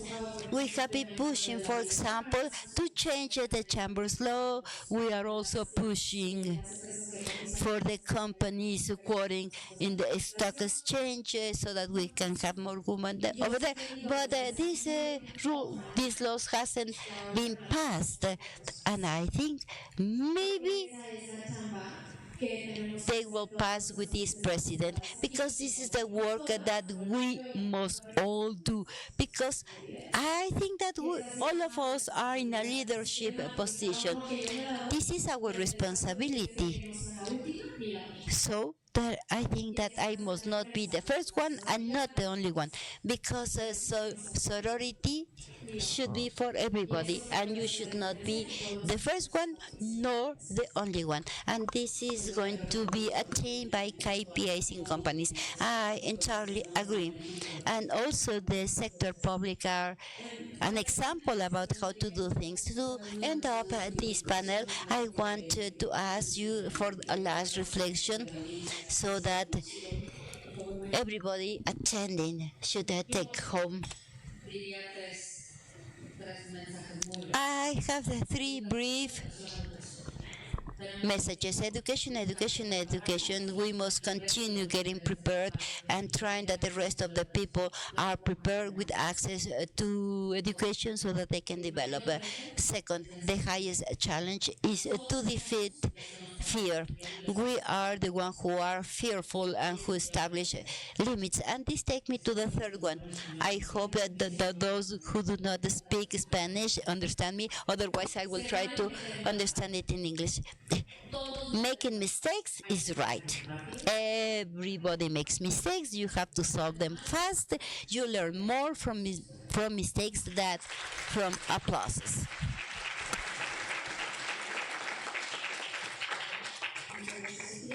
Thank you very much, Sofia. I would say that the first unit, I think that today, even if we are friends or not, we have to talk to each other. Even if we are not in the same field, we have to talk to each other. Unity. Second, to raise your voice. For me, it was funny, and I was talking about this with Lau. She is right here, and I'm going to tell her something. In 2 weeks, I've heard so much, you must not be pushy. And I said, why not? Yeah, and they say, it's enough. It's really enough. But that is not enough. So if this unity takes us so that our voice as a woman open more spaces for other teenagers, girls, other women. Even if we do not like them, we have to do it, because that's the way we would like to find these spaces open. Just by women, do not behave as you do not like others to behave. Help and allow yourself to be helped. I would like to thank you very much, because you are sharing these moving stories which are conveying us that there is a long road to go. And I would like to close by saying that there is a lot of progress, and we are living this every day. because we are in this room full of leader women, and this is progress. However, there is still a lot to do. We still need this kind of forums. We must find sorority. We must educate better our kids. Also, not to be fearful. Yeah, because we are fighting fear every day. But also to say that being fearful is not bad. It exists, and together we may create something. And to that extent, I also want to call you to something. I was talking to Jane before coming up here, and she said, I hope that we really can impact them with these 10 or 15 minutes. And I said, yes, of course, because we are going to be living here as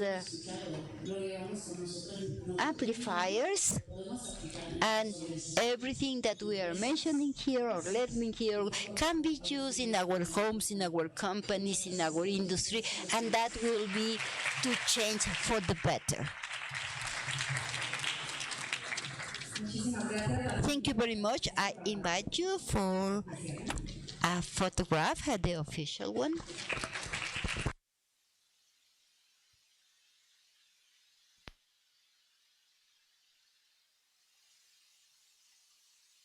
Thank you so much, Sofia Maite Gari, for your conference. This is the zenith of this event, and this has been a very inspiring panel. So this resonates with everyone. As we are all mothers. I am a mother. I am in charge of the Italian Chamber of Commerce, and I am always working with other women. We need to keep working, and we need to acknowledge this very important role of women in the different industries. So this is the last panel of this event. I'm going to call the next panelists who are going to speak about inclusive commerce in action, commercial policies to boost greater participation of women. So let me introduce Maria Peña, head of the economic section and commercial section of the Embassy of Spain in Mexico, Joana Sarmiento Coelho, head of the Division for Latin America and the Caribbean for the European Investment Bank, Natalia Martinez Paramo, head of the UNIT Executive Agency for the European Council of Innovation and the Small Animal for the Commission European, Susana Angeles Quesada, General Direction of Institutional Relations of the Secretary of Women in Mexico, and our moderator, Nahuela Odone. She's been excused because she couldn't be here due to a delay in her flight. So let's begin with our moderator to start with this panel. Good evening. It's a great pleasure for the CEPAL to moderate this panel. We're going to have roughly 50 minutes for this panel, and I'm very happy to be here with these great women who are going to share with us their experience. With Maria, we shared another panel yesterday, and we were gathered with other people and other experts, but we're going to have a great conversation and a warm conversation between us. It's great to meet you. So each one of them is going to have roughly 3 minutes to give their POV, to introduce their topics and explain their areas of work. And then we're going to have a series of questions based on what they've mentioned. For the CEPAL, this is very important because we truly believe in inclusive trade. We truly value the collaboration between Mexico and the UE. We have a great agreement document that covers all these topics, and in this line the commercial policy of our countries needs to foster commercial development in our countries. So based on this dialogue, we're going to talk about this. So Maria is going to talk about what they've done in Spain. They're going to talk about disaggregated data, statistical data, and the design of public policies in Spain that resulted in specific and concrete actions that focus on women. Also, Joanna is going to talk about something very important when we analyze the productive network in our countries for access, which is very important when thinking about different public policies in terms of access in Mexico, and also the Ministry of Women and their own experience. From Susana, we're going to look at the different POVs from the ministry that is truly focused on specific actions for women and how they can create positive actions for business women in Mexico. So without further ado, I'm going to pass the microphone to Maria for the first presentation. Now, well, thank you so much for your invitation to the European delegation for inviting me to this panel and for joining these very important panelists so that we can discuss this very important topic today. So now, as you mentioned, as my first intervention, I want to say something very important. The need to measure data, because it is true that in foreign trade, which is something that I've dedicated my life to for 25 years, this was not a key aspect to make decisions from the embassy, the council office in the Embassy of Spain in Mexico. My position, I can make decisions and I can design public policies. And one of the most important things for our public policy decision maker is that we need to include gender. And this was not included in the internationalization until 2007. EU started talking about foreign agreements, and the most important key was the Buenos Aires Declaration of the WTO and the need to boost the presence of women in foreign trade. And as Sofia mentioned in the last panel, we're not just talking about women-led companies, but women in charge of commercial responsibility. And that it is part of this narrative, and we started including this. But when we started doing this was not part of the conversation. We tried to include different variables, the enterprise internationalization, but we didn't include gender in internationalization.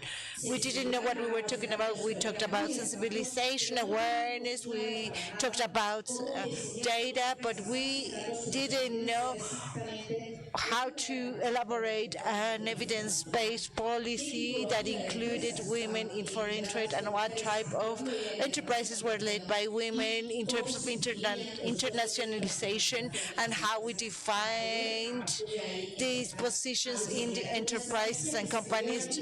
And from there, we would base the design of these policies that would produce KPIs, as Sofia mentioned. And in this case, the Ministry of Commerce in Spain, I think Spain was one of the first countries that started developing and creating an active policy that was directly focused in knowing about the situation of the women in trade, and based on that, they would start developing policies.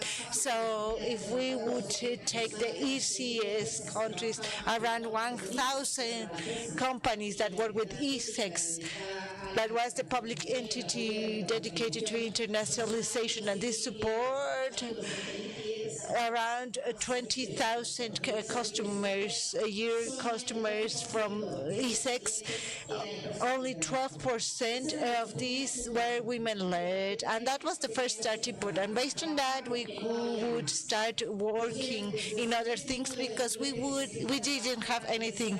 And as of 2019, we started working on this data. In 2026, we do have a framework for Spanish internationalization with gender perspective. And this was thanks to huge efforts that was placed with microdata from the National Microstatistical Institute from Spain that allow us to really know the internationalization gap.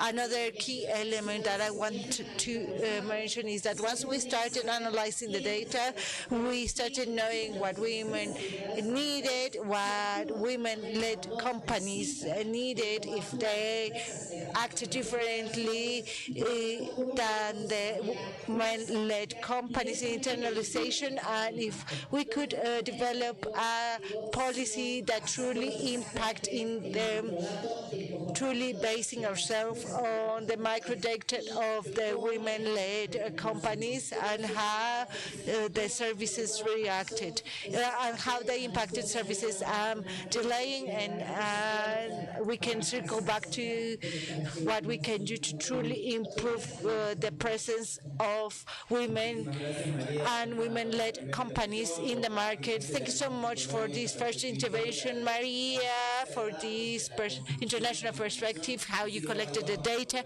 and how you created these first policies. We are going to truly circle back to these points and how we're going to use this data. And now, Joanna, please take the stage and the microphone to position yourself on what you're doing. I work with Joanna.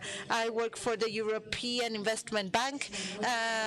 Once again, thank you so much for having invited me. It's a great honor for the EU and for us as women to be part of this event. I would like to highlight in the context of the efforts between the EU and Mexico, what are the efforts of inclusive commerce? What is the EIB? It's an investment bank, a multilateral bank, and the financial branch of the EU, and we fund projects inside and outside the EU. In terms of gender, what do we do? A lot of things. We have gender-based policy since 2013, and on a plan from 2021 to 2025, we have moved more than 39 million euros in projects. And what are we doing in Latin America? We have 1 million euros in projects. I will circle back to that, but the last message that I want to mention is that we are the implementing branch of the EU for sustainable, resilient structure for inclusive commerce. Now, Susana Quesada, she's going to introduce the domestic perspective of Mexico in this topic. Thank you so much, Nahuel. Good morning, everyone, both men and women. There are some men here. I would like to thank you on behalf of the Ministry of Women for having invited us both to the Ministry of Economy and the EU, because this opened the opportunity to a conversation for different perspectives, different trenches, both political, economic, and socially, to truly achieve gender equality. And in 3 minutes, I want to share this with you. Gender equality is not only an economic matter. We've heard data on why it is important that women are truly in the market, but this is not only in terms of economics. It has to do with social matters. When Madam President Claudia Sheinbaum Pardo, which is the first female president in Mexico, stated that this is the time of the women, She didn't say that we have more opportunities or rights than men. She said that we don't want less than men. We want social and economic conditions that foster equality for women. Now we have a female president in Mexico, and this allows us to advance in certain positions, international positions. First, we now have a state secretary or ministry that is fully dedicated to close these wage gaps that represent the main challenge for us, mainly the economic challenge, but other challenges as well. The Ministry of Women was funded based on different bylaws that are very relevant for this conversation. Transparency in gender perspective, where we still have to work in, so that in Mexico we need to fully understand that there are a true impact that differentiates from different policies that Maria mentioned. It was fully adopted since 2017, and also to fully adopt a policy in substantial equality and eliminating violences for women in different aspects. We also have the constitutional mandate to progressively build the national care system that in the next participations we're going to elaborate on.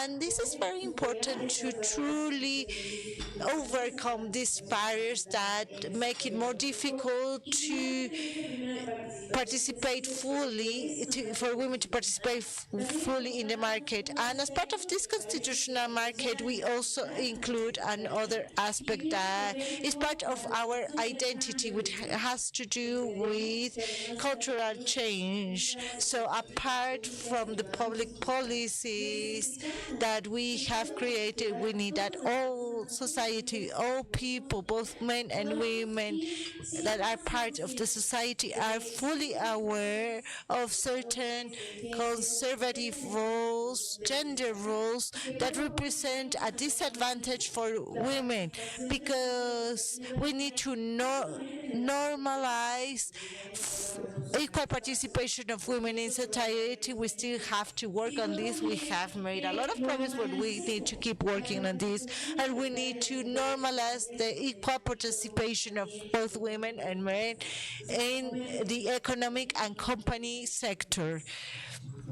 And that would be all. Thank you so much for mentioning some of the essential aspects of this conversation to close the structural gaps, to build a substantial gap, and to build policies that aim at equality. Actually, last year we have the regional conference that was organized by CEPAL and other UN bodies in collaboration with the Mexican government, and this was essential.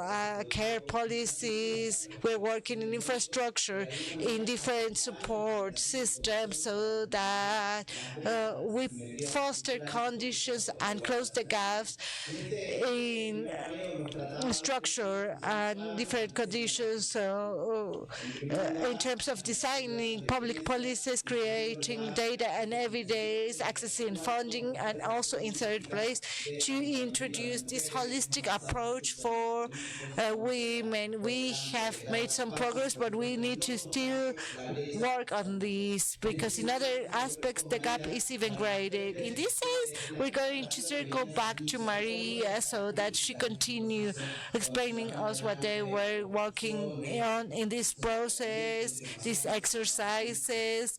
That you mentioned the ICSES, which was one of the main partners in this exercise. What were the bottlenecks and the challenges that you faced in this process, and what are the main lessons that we can obtain from your experience?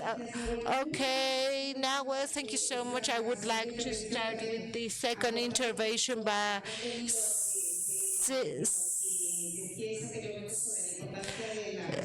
repeating what you mentioned about the presence of women, not only in terms of economic but also social aspects. But I would like to highlight the economic aspect because I'm an economist. And based on what you mentioned, I would like to mention small data on the real cost resulting from this gender gap. In Spain, every year we draft the closing gap index, which tries to define the true cost for the Spanish society with a gap or a lack of presence of women in top management and the gap of internationalization. We are working on that and we're going to publish it this year. So the index in 2016 with data of March of 2025 in top management, in top decision-making roles is 34.1%, and this represents a true cost for Spanish society of 275 million euro, and it represents 11% of the PIB. If this would be reduced, we would have a 17% of the GDP. So regarding what you just mentioned, when analyzing the data and the databases, when we started collaborating with the databases that we had from ESEX, which is an entity that mainly supports small and medium enterprises, to complete this data, complement this data with the National Institute of Spain, statistical data in Spain, and the Bank of Spain, where we wanted to see what happened with women and what happened with them along their career. In internalization, we found three key aspects that helped us define public policies. The first one is that women-led companies, generally speaking, were so much smaller than male-led companies. And what happens when companies are smaller? When you want to design public policies based on internationalization and you base this on segments, automatically all women were left behind. A neutral policy would lift all the women-led enterprises behind. So all that's 12% of all our clients from a database of 20,000 annual clients were not included in our strategy because this was not a variable. So we have to segment this gap and ask ourselves what systematically in programs that where we have to define a group to support this type of demographics that were automatically left behind. So when designing these public policies for public women-led enterprises, we need to try differently the ones that are different, and we need to include small differentiators so that these women-led enterprises that can be included based on other indicators, strategy, and sectors were not automatically excluded due to their size. The second thing is that when we started to truly work in the present, the here and now, the women-led companies, they made the same decisions in terms of internationalization as opposed to male-led companies, but they had more previous information, so they collected more information before making the decision than the male-led companies. So based on this, we started designing specific strategies for women, and we launched a program that I really love, which is called Internacionalización Femenino, where we try to define all the ticks that all companies or women have to include in terms of internationalization responsibilities for the market. and in the internationalization that is not equal, and the keys are different in each market, for Morocco, Mexico, or Chile, and so on. And the third element now has to do with what Teresa and Susana mentioned in the last panel, the importance of visualization and other aspects. But that's it for this. And we, of course, Maria, we will leave some time to continue speaking about women collaboration. So from the Latin America perspective, similar analysis say that early incorporation of women could be around 38% of the GDP of different countries in Latin America. And secondly, these elements, these characteristics, how to focus in women. The size, we need to avoid biases and segmentation. We need to be truly aware on how we create truly focalized policies, how we include differentiators, this gender perspective in female internalization in charge of different companies. And as you know, in Latin America, they are introduced specifically in small and medium enterprises, micro and medium enterprises. They represent very important parts of the social and economic tapestry. Now moving on to Joanna, funding. How does the BEI work? You mentioned that your portfolio increased considerably in the last year, but how you support entrepreneurship from women, how you introduce women in the market, especially for Latin America. I think that this is going to be more fun.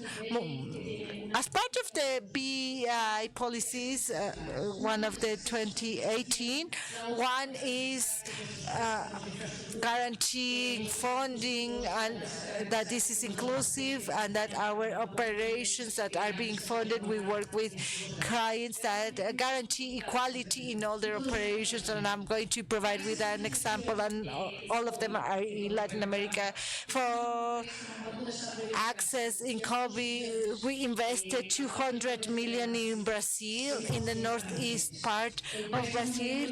That was 100% for women.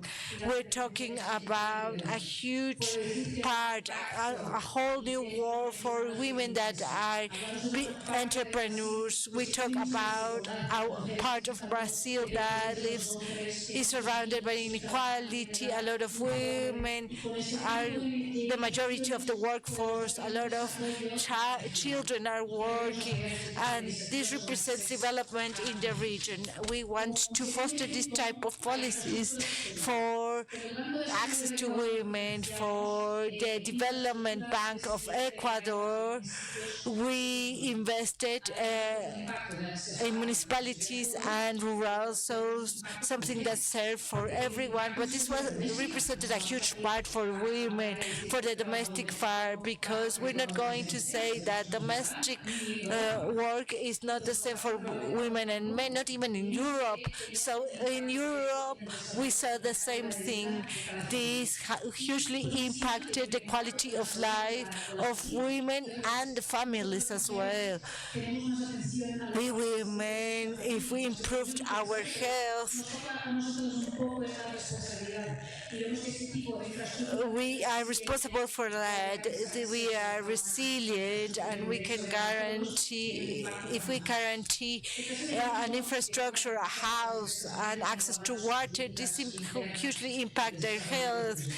And also the policies for projects and policies. Another project in Latin America for a private company, for a company called Iberdrola, that's in Argentina, and they need electricians, which is often a male-led work, but we created workshops specifically for women, and this was so part of the efforts of the company of the women,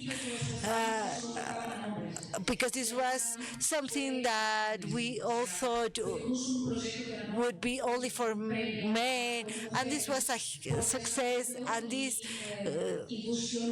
project gained an award for UN Women because this was something that traditionally was performed by men, and in their families, on a daily basis, they also changed this. How many female electricians do you know? Very few. So the first step is to change their clean side, because as we mentioned in the previous panels, we can do the same things. Thank you so much, Joanna.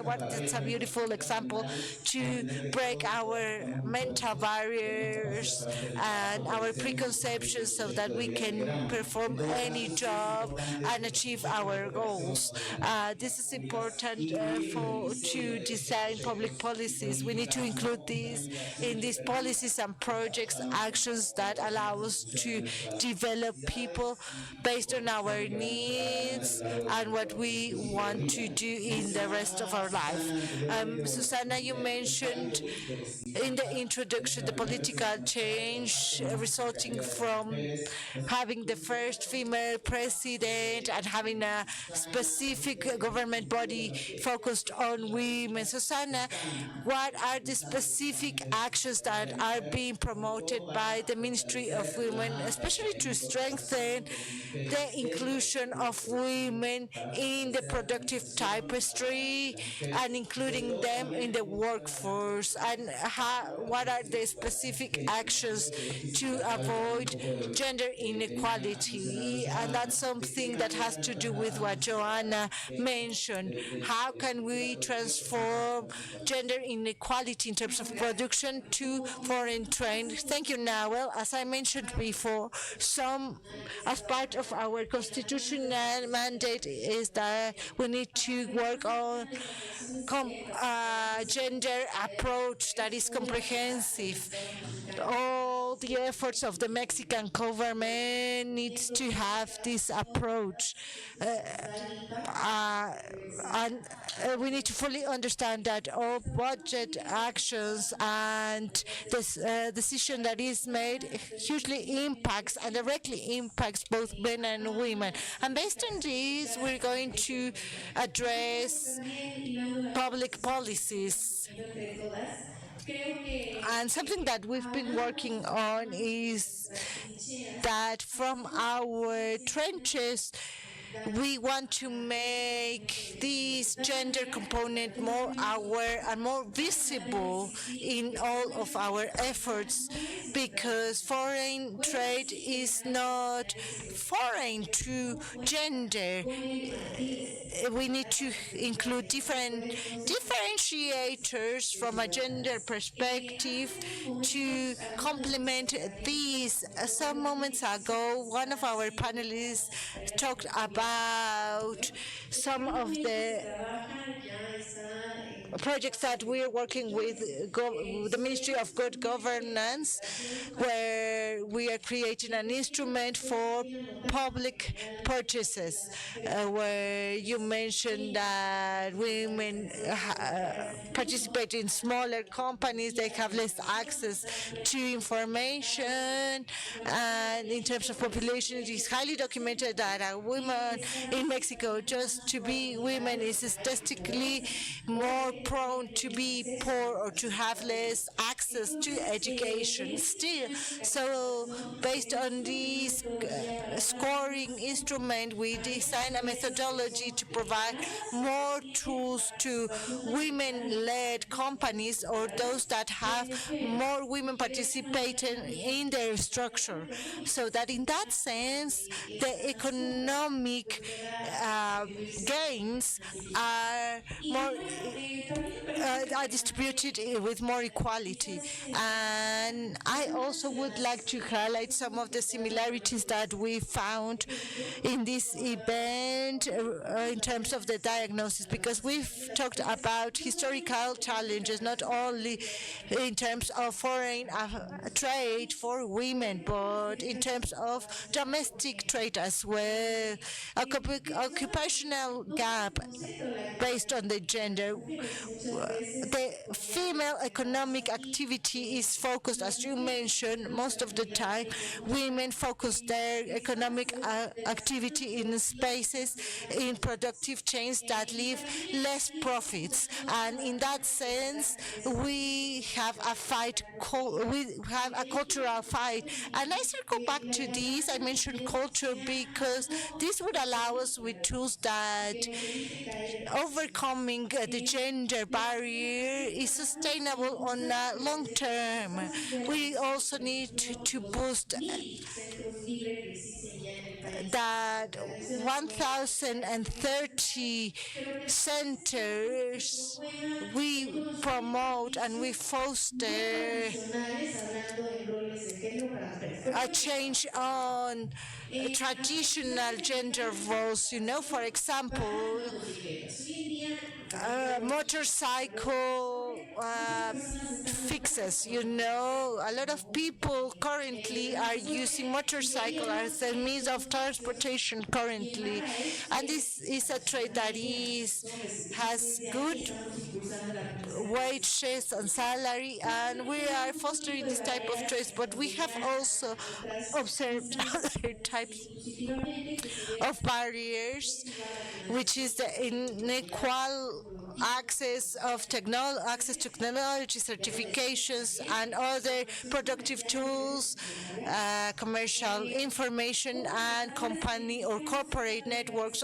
Another barrier is the informal trades and also non-payment job. And sorry to repeat myself, but imagine all the energy, the vitality, the concentration that a woman could achieve in their workplace if care would be equally distributed, not only between men and women, but also the companies, because I think that they play an essential role in providing these care services, and also the government. We here in Mexico, we're progressively engaging more and more. In Mexico City, we can see that we have some spaces where you can do your laundry, or you can get nutritious food in a low cost that is affordable. We can provide different services to, let's say, couples that have disability party, so that the other can fully work. So we need to fully engage and participate in this mission together.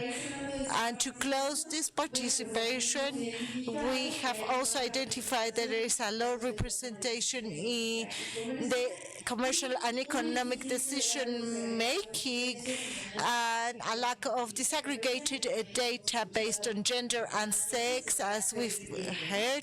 But this gap is being closed. And as Marta, as you mentioned at the end of your invitation, the importance of networks. Why are they important? And how can we build better networks? Sorry, but before answering that, I am going to misbehave, and I want to talk about something that Susana just mentioned, which is about payment, which is not the salary. And here I'm going to use that again, because for me data is just essential when you want to support something, and I am really quite proactive regarding women issues, and I want to make a base I made an investigation and I found that most of the roles have better payment if they are associated to international trade. For example, human resources, director or legal department, and here we saw something in this table, and I am sure that this is regarding availability. Why are they better paid? Why can't we make this internationalization of the companies? We need availability. When a company becomes international, they might be working with the time schedule of South Africa, China, or the United States. And we need time in order to adjust our mindset to know how are we going to be working on this regard. This availability, this need of time and space is what makes that this internationalization policies be better paid than other positions. And back again to that, in Spain, for example, more or less 50% of the positions with a woman are human resources, 40% CCOs, but only 20% on internationalization of the company positions. I do not need one woman and one man as for the same position, asking the same salary. Maybe that can be done. But when we ask for the macroeconomic data, we see a gap because we are devoting time to other things besides our internationalization of the company, which requires a lot of time. And based on that, in fact, I think that there are three essential elements that when we analyze what these companies with a woman leader ask, they do not ask for different policies, but they want to differentiate what is different, as we were talking about segmentation. But there are two main things that they are asking. One is visibilization, another one are the references, and the third one is the generation of networks. And I think that visibilization is important, but we have to explain it a lot. For example, we are linked to the European Community Fund. Where are they? This is a program launched by the European Community so that we have forums not only with men but also with the voice of the woman, and so that everybody had to make an effort, so that we had to talk about technology or water or circular economics or investment or green hydrogen. We could also have the reference of women. Of course, we had a woman on that regard. We do not have to talk only about women. We may also talk about what we are talking about in our job. Looking for references and visibilization is essential, but also the creation of networks. And here I'm going back to your question. Whenever I talk about networks, I remember something that was well explained by the president of the Competence Commission in Spain. He was an elderly person with a very nice academic career, over 65 years, and he was not activist on women policies, but he told me something that was really getting into my mind. And he said, when we analyze the competence market and there is a company with a mastering position, the activity is really reinforced. This position, because this is going to be ensuring this positioning of the company. And he said, we have to use the same for the woman. If the man has a prevalent position, you have to report that position. And of course, we need active policies to introduce and to break this monopoly. the same as we do when we have to impose a fine or something very specific for a company that is abusing its prevalent position. And this is what is happening in the networks too. They also need time, they need internationalization, and they are really very important because when their directors should need a supporting bag, and they have to get these networks, and for these networks they need time, and they have to counteract this prevalent position to break it and then to be in the same network.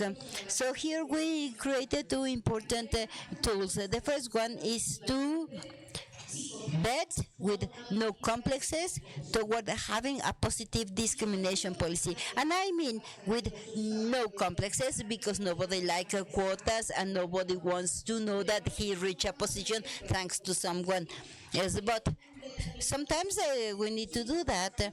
And then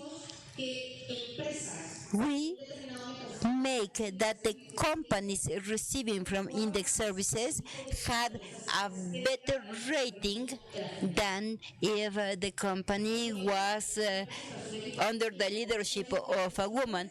If your board has 3 men and 2 women, you are going to be better supported than if they are 4-1.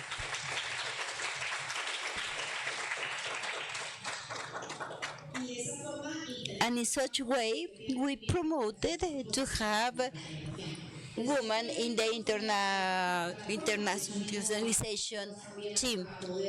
And then everybody were linked to them. It's a team called Women in Internationalization, and they created some references. CEO women at international companies at very high level, for example, such as Teresa next week. Well, not next week, but in 2 weeks, we are going to have a business encounter with our vice president on economics. And among the speakers, we have the CEO of an automotive company, water companies too, and to make this noticeable and to say that, in fact, in the past we were talking. I think that the moderator said you should not be fearful to have a fear, but in that case you must ask yourself, what is plan B? We may have a plan B, which is having no plan, but we must generate these networks. This is really very important for solidarity and to take care of what is a market failure. It is not that we like working with women, but this is a failure of the market. Thank you very much, Maria, for your intervention. Okay, now we have the last one. Go ahead, please. So now we are in the same topic. Please adjust your time because this is the last panel. But let's talk outside the panel. Because we were talking about their operations in Latin America, and they were talking about financing the SMEs and all these topics. Okay, I will try to do it fast. First, I want to say, not long time ago, I said that we are in the third level starting from the 2018. What we did was to update according to the request and according to the market request, because the needs are also changing and we are also learning and changing about our strategy for gender. This is an ongoing work, non-stoppable, and maybe we are going to have for the forum with new ideas about how to support this gender. And I also have a very positive note. Here in Mexico, we have something like, it's like a development bank that will be announced or launched next week, aimed to be resilient And all these parts coming from the bank. What we are doing right now is asking our customers to establish a minimum about gender. Maybe 50% of these to these SMEs should be for women. It's just kind of having some control of the impact. Because maybe in 1 year, 3 years, 5 years, we should know the impact of this loan. In this way, we can move ahead, but if it is not inclusive, we will have to identify which sectors should be supported between the European community and Mexico so that we can use this for the whole world. Okay, Susana, you were mentioning the importance about working to decrease the non-paid workload so that they can sit and work in a paid job. In Mexico, you are doing very good progress by creating, for example, the CESIS for care. As I told you, the ambitious part of the plan, we are working on the base and to properly start according to the theory or the manual, we have to start by doing a diagnosis. Right now, we already have an institutional committee who is gathering all the data about the DIF, the Health Ministry, ISTE, IMSS, in order to identify which are the spaces that infrastructure and that staff of human resources who are already providing some kind of care within the framework that may be called the CARES topic. CARES are all those actions that are essential for life. Sometimes you just take it as a fact, but think about these activities where without which we could not live. It's hygiene, self-care when we are sick, medical assistance, drug management, and when we are children or elder, we cannot do that by ourselves, and somebody has to aid us. So we are in this phase now of the diagnosis, and I am sure that along this year we are going to be doing some progress in the design of some sections. It is also worth mentioning, talking about data and how to measure it, that for this budget of expenses 2026, we created a special annex to quantify the public budget devoted to this kind of actions.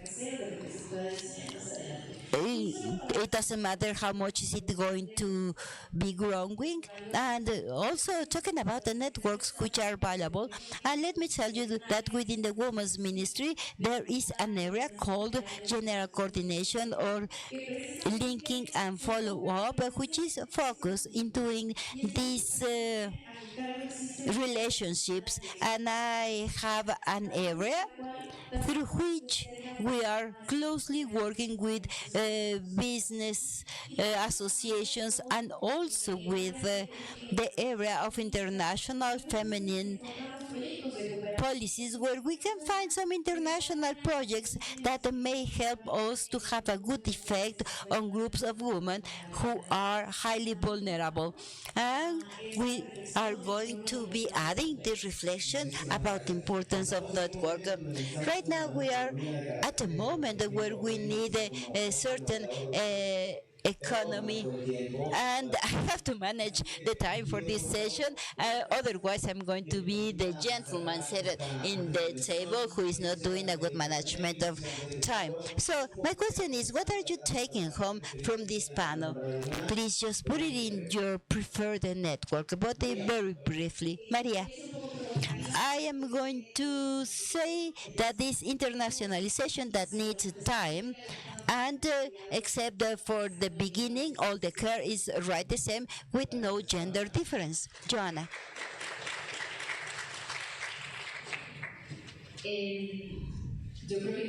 I think that investing in women is not only right and just, but it's a decision that everybody can take. Susana, thank you. The global modernized agreement might be a tool to make progress on this topic. Thank you very much to you three.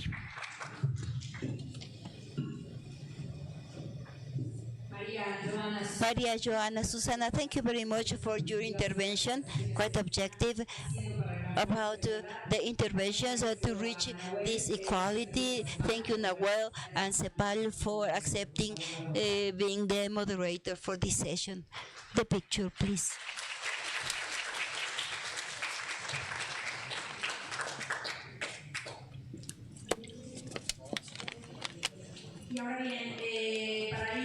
Now, just to close, we are going to have some closing words. Thank you very much. I am asking the head of the Economic Global Intelligence Unit, Ismael Ortiz, from the Ministry of Economics in Mexico.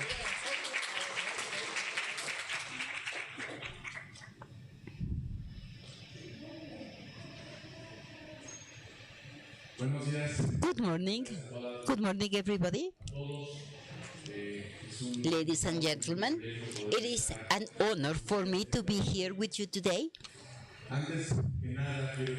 Before everything, I would like to express my widest thanks to everybody for attending, for your participation to this important event, which I think that represents a dialogue space to encourage the commercial relationship between Mexico and the European community, a more modern relationship with a good vision, but mostly a more inclusive relationship. Likewise, I would like to thank the European authorities who are here with us today, as well as the institutions, entities, and private representatives that made possible this event. Attending here means that you are sharing this base to share our trade, incorporating women in a more productive way, in a more predictive and resilient way. Especially, I would like to acknowledge the women who participated in this event, the panel members, the business ladies, the specialists, the academics, and representatives of organizations that from different environments contributed to strengthen the participation of women in trade, in the international trade.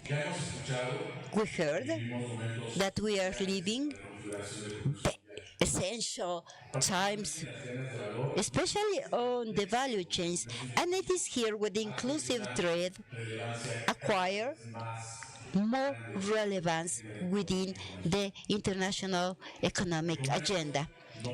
Commerce or trade, international trade, must not be measured only by the growth of the economic flow or the market opening, but also by its capability to generate more equitable opportunities to benefit all the sectors of the Mexican economy. As Mr. Sarkovich mentioned, the participation of women in trade is a priority, not only social.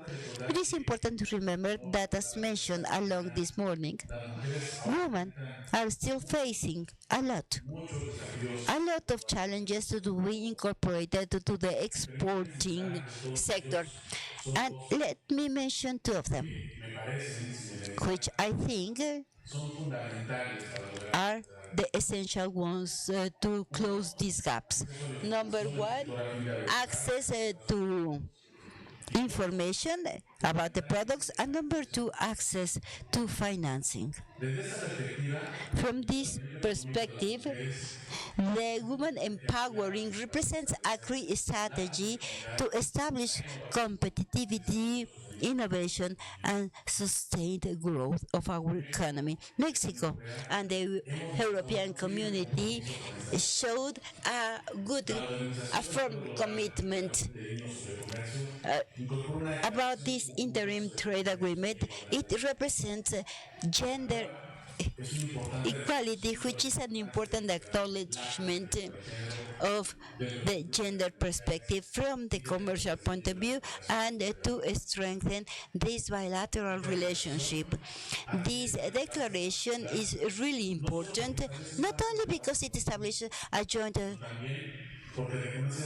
network, but also because there are these cultural aspects that are limiting the participation of women in economic. Sarkovic ministry shared his point of view where he mentioned the strategy for gender equality, stating that it is an essential condition for a competitive and prosperous economic.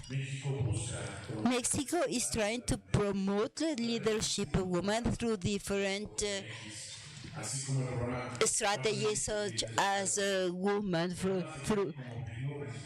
TMX, promoting the inclusion of businesswomen in the global markets. Likewise, we participated in multilateral and regional spaces such as ITAG, the Regiment on Commerce and Gender ITAGA, and from other spaces we have strengthened our contribution to these mechanisms. We have promoted initiatives focused toward the women's participation in the small and medium companies in international trade. The progresses made by Mexico and by the European community show that the incorporation of the gender perspective in trade is not just something that you are willing to have, but it should be a standard within the international agreements. I am convinced that the cooperation between Mexico and the European community will continue to be consolidated as collaboration in favor of trade with gender equality. And that's why this forum is really important, because it is an opportunity to continue promoting concrete actions that may translate these all our international commitments into tangible results for the woman in both regions.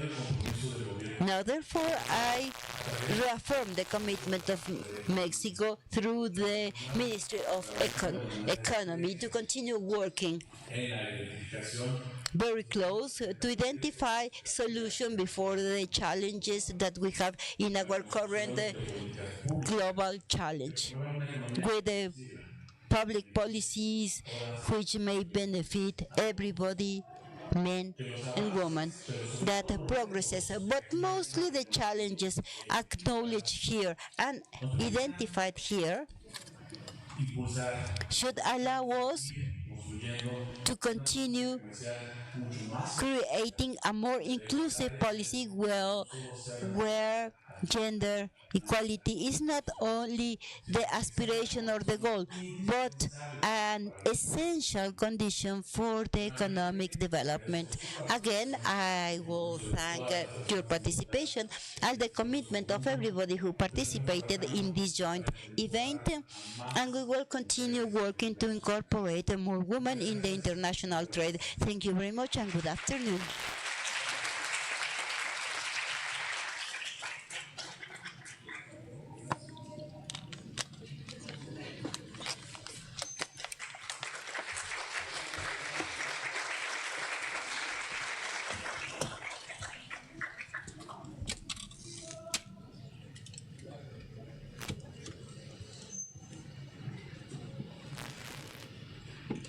Thank you very much, Mr. Ismael Ortiz. Okay, then this is the end of this event. In the name of all the organizing committee, we thank you your attendance, and I want to tell you that outside we have a discount if you have your car in the parking lot, and see you in the next event.